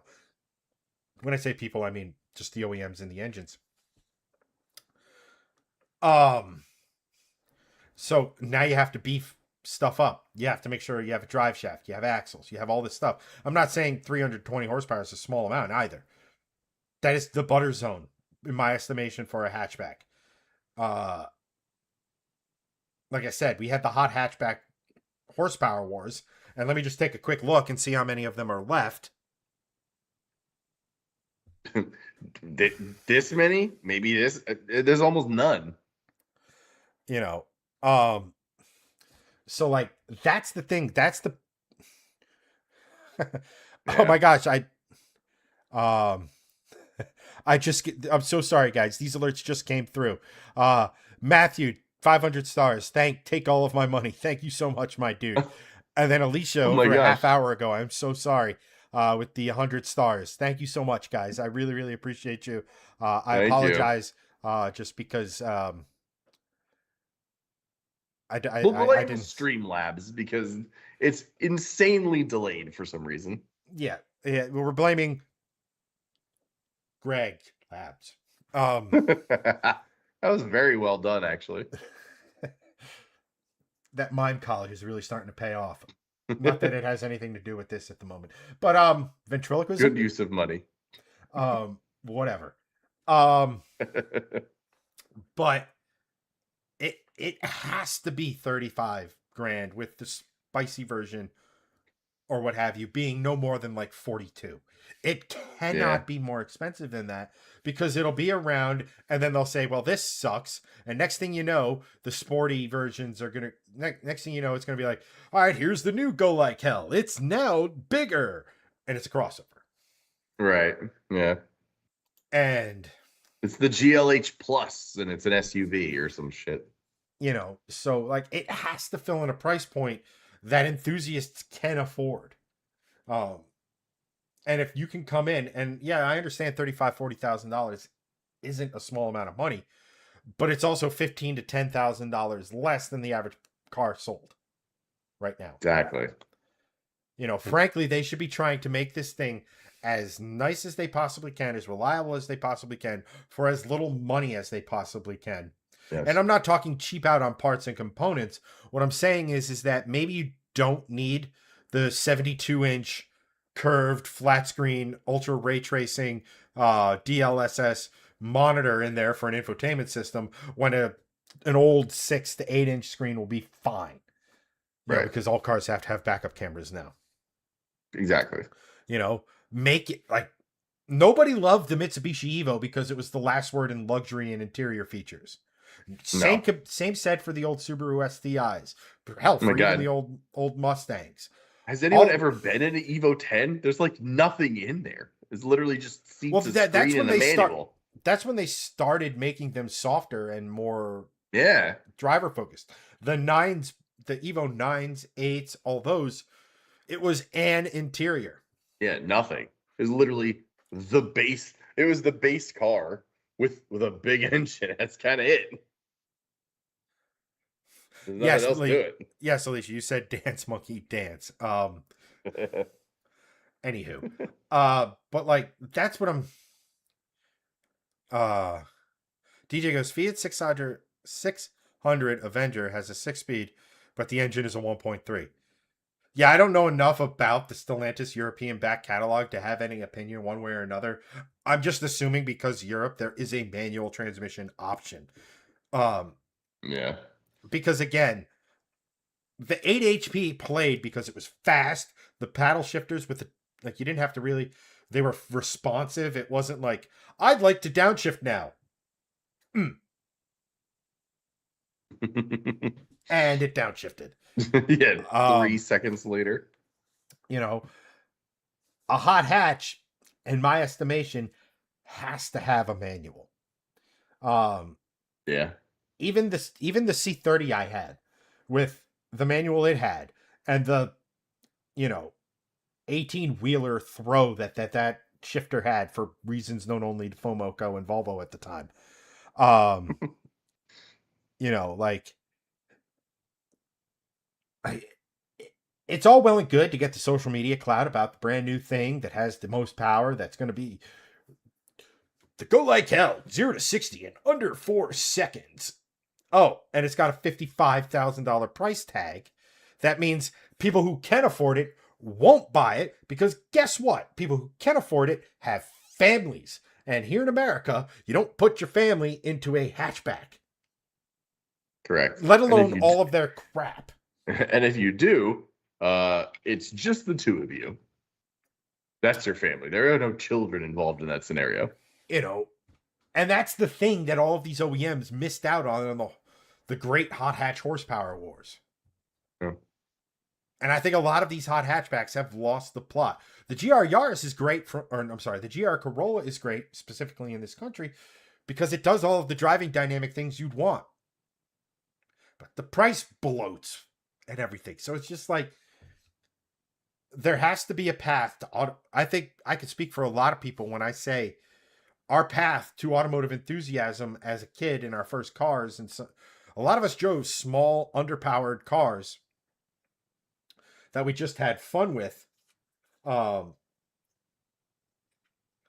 and then we graduated to cars with more and more horsepower. Yeah.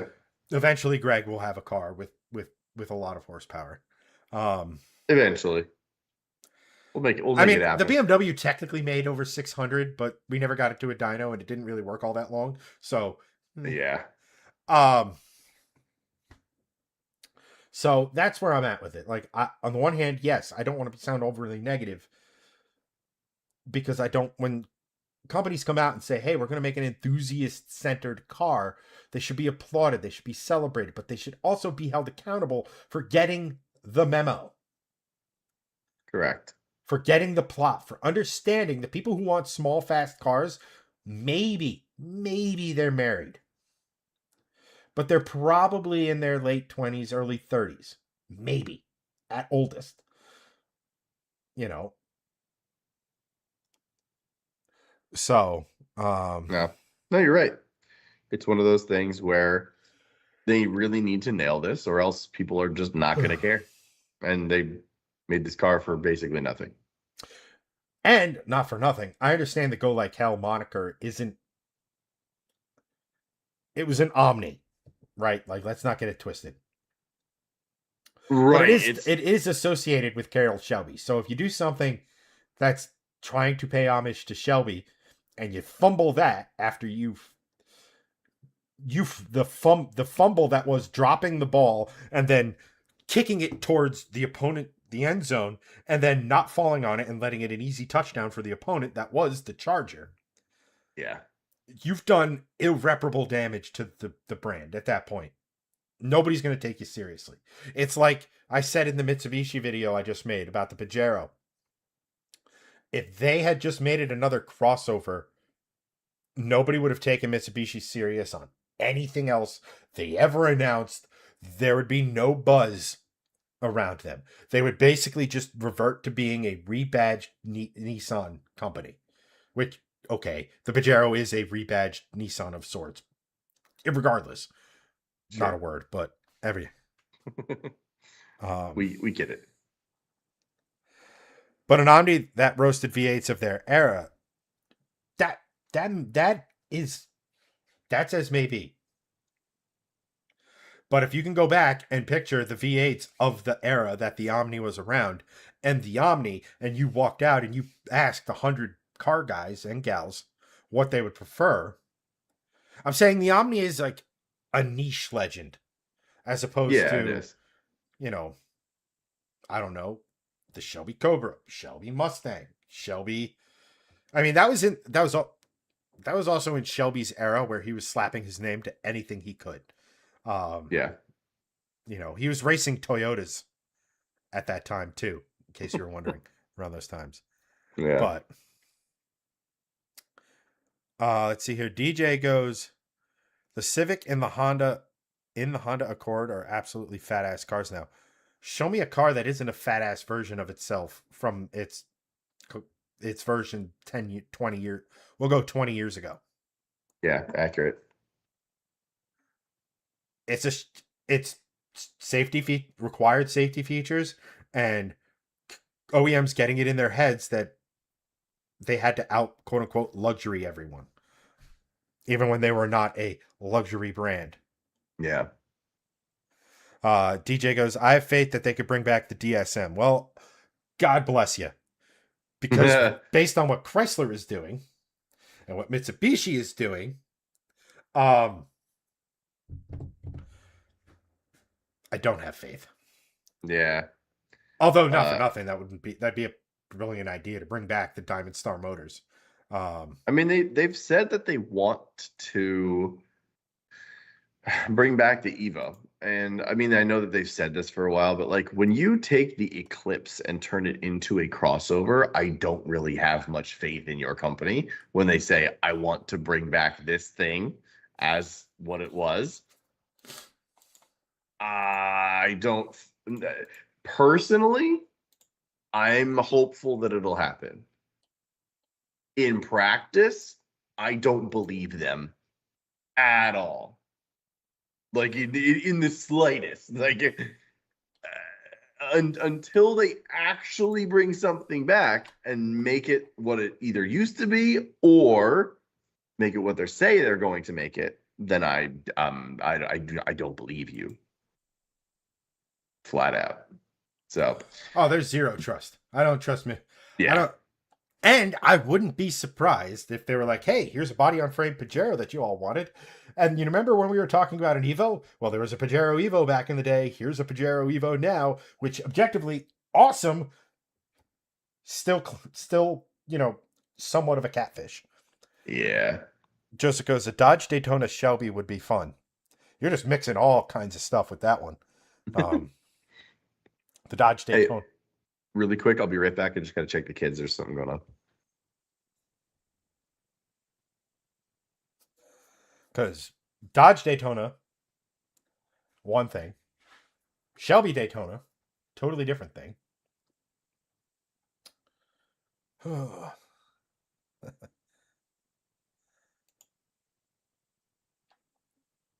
Oh, God, I closed the article. Hold on.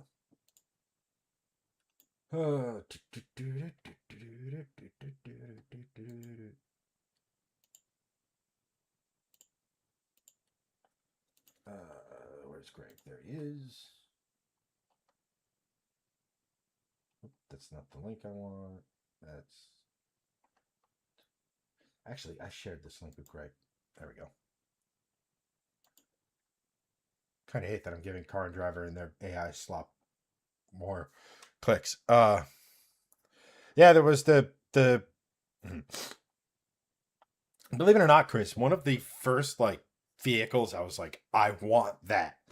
Uh was a Shelby Durango because my dad had told me, the legend that was Carroll Shelby. And I loved the Durango, the look of the Shelby's Durango, and I wanted one.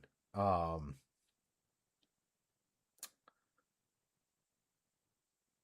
it was also during like the street truck era, so like a lot of like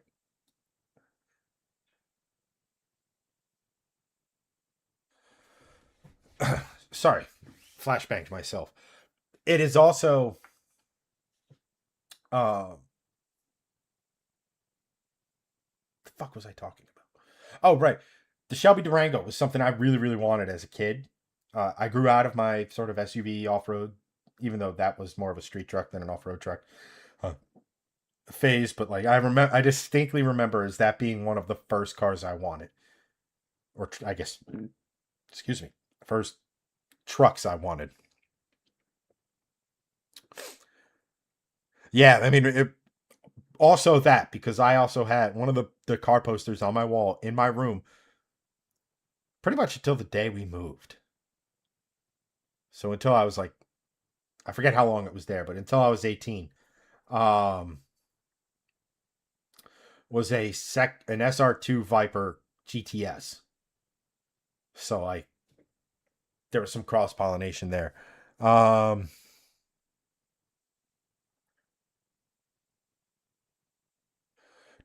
TJ goes, you're absolutely correct. You're sitting here talking about what should be understood as their area. Dodge Daytona Shelby was another car. Interesting. Um, Conquest Stereon. Those were always kind of cool cars. I like the look of those if done right. If you sort of knocked some of the early '90s off of them, they looked pretty cool. Uh, they were a car. They're on the list of cars I want to play with. I don't know if they're up there, and I don't know if I'll ever be in a financial situation to do all of the other cars before I get there. But they're always a car that intrigued me. A car that and like some dude made a hill climb version of I want to say a Starion. I mean, there's not much factory metal left, but because it was freaking epic. I think it was twin turbocharged LS. It was on Build Bio back when Hoonigan was making good content. Um,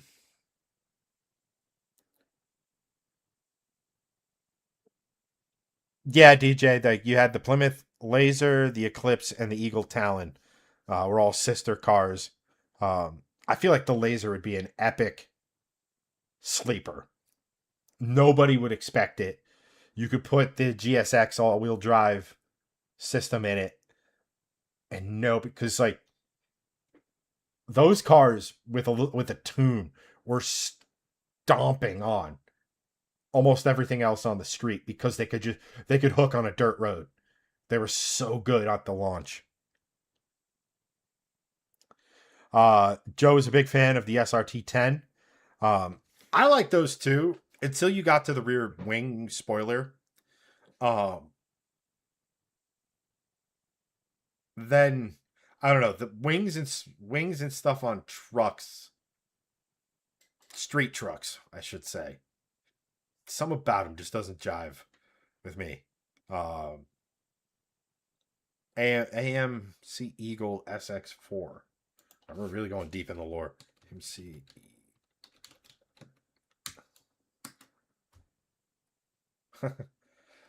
You should mention that to Doug. He's a big AMC Eagle guy. No one would expect the laser, let alone a sleeper one. I mean, that's kind of the thing.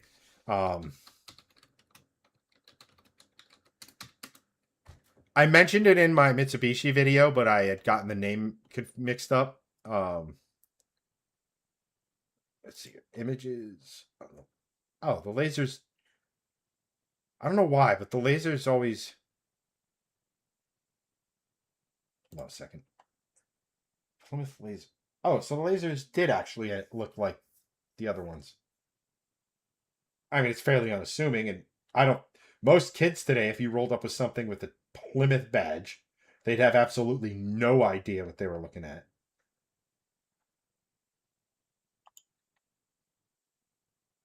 I guess some of them. Anyway,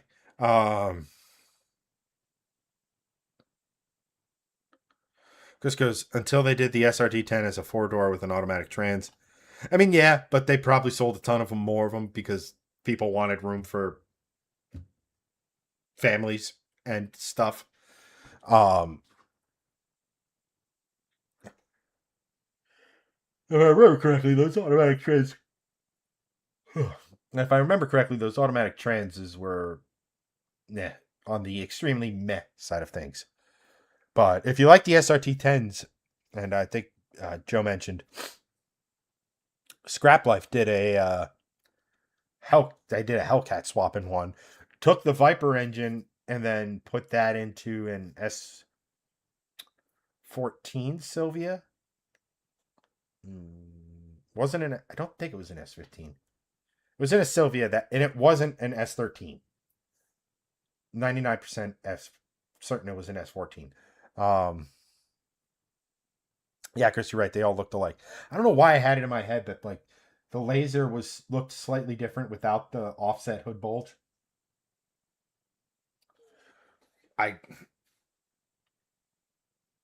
But I mean, if you have, let me put it to you this way: I'm willing to bet there are some kids out there or some people out there who know what the Eagle is. They obviously know what the Eclipse was.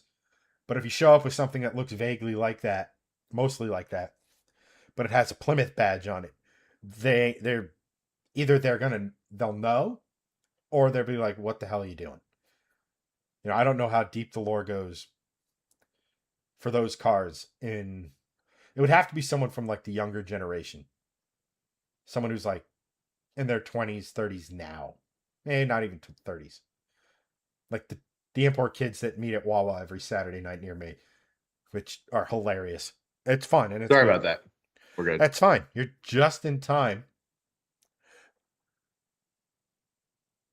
Just in time to sign off with the dad advice of the day. Something to that effect. Let me just get through the rest of the chat. Nice. I was an FFA kid. The wing was a non-issue for me, as I would have pulled the cover. To each their own, right? Like, just I want it known that when we say here and something is in our bag or something we don't like or something that's not our style or something that we would have done differently or any of that other sort of stuff, that is not meant to be you're wrong for thinking or doing it that way.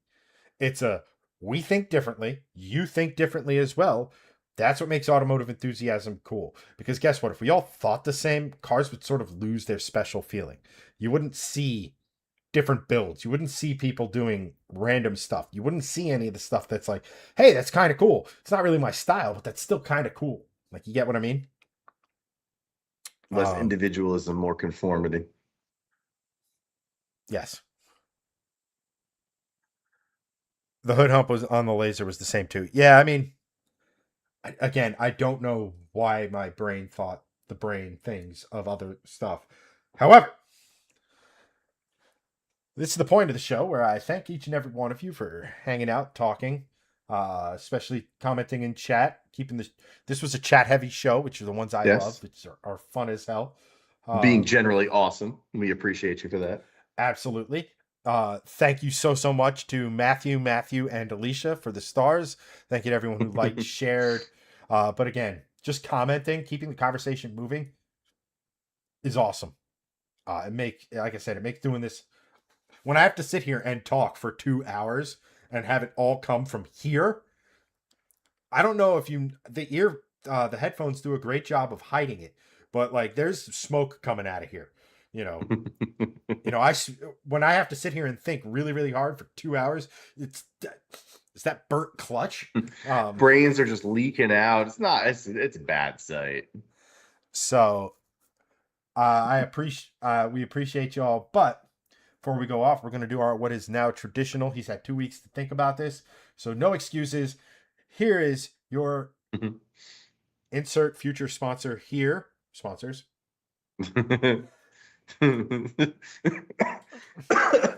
you ever seen, before I do that, have you ever seen the clip about Dana Carvey and Stephen Colbert?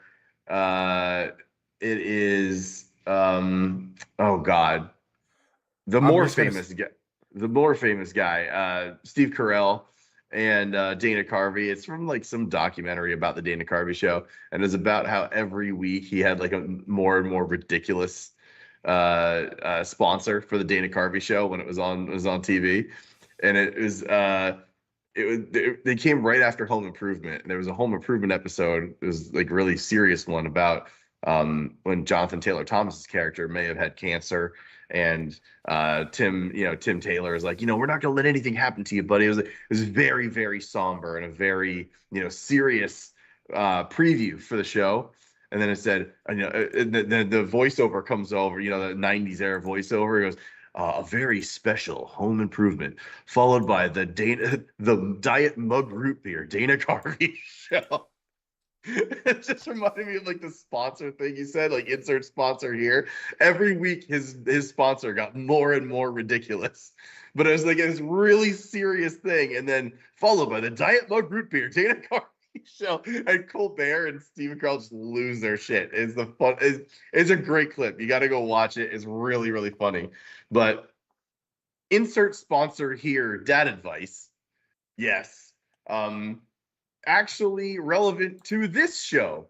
Check your damn cars, because as I did, but still didn't do, I checked my tires the week prior. They were fine. 1 week later, they were not. So if you have a car, which I'm assuming most of you watching this do, if you don't, go get one. Cars are great. Just do your routine checks on it. Do your routine checks.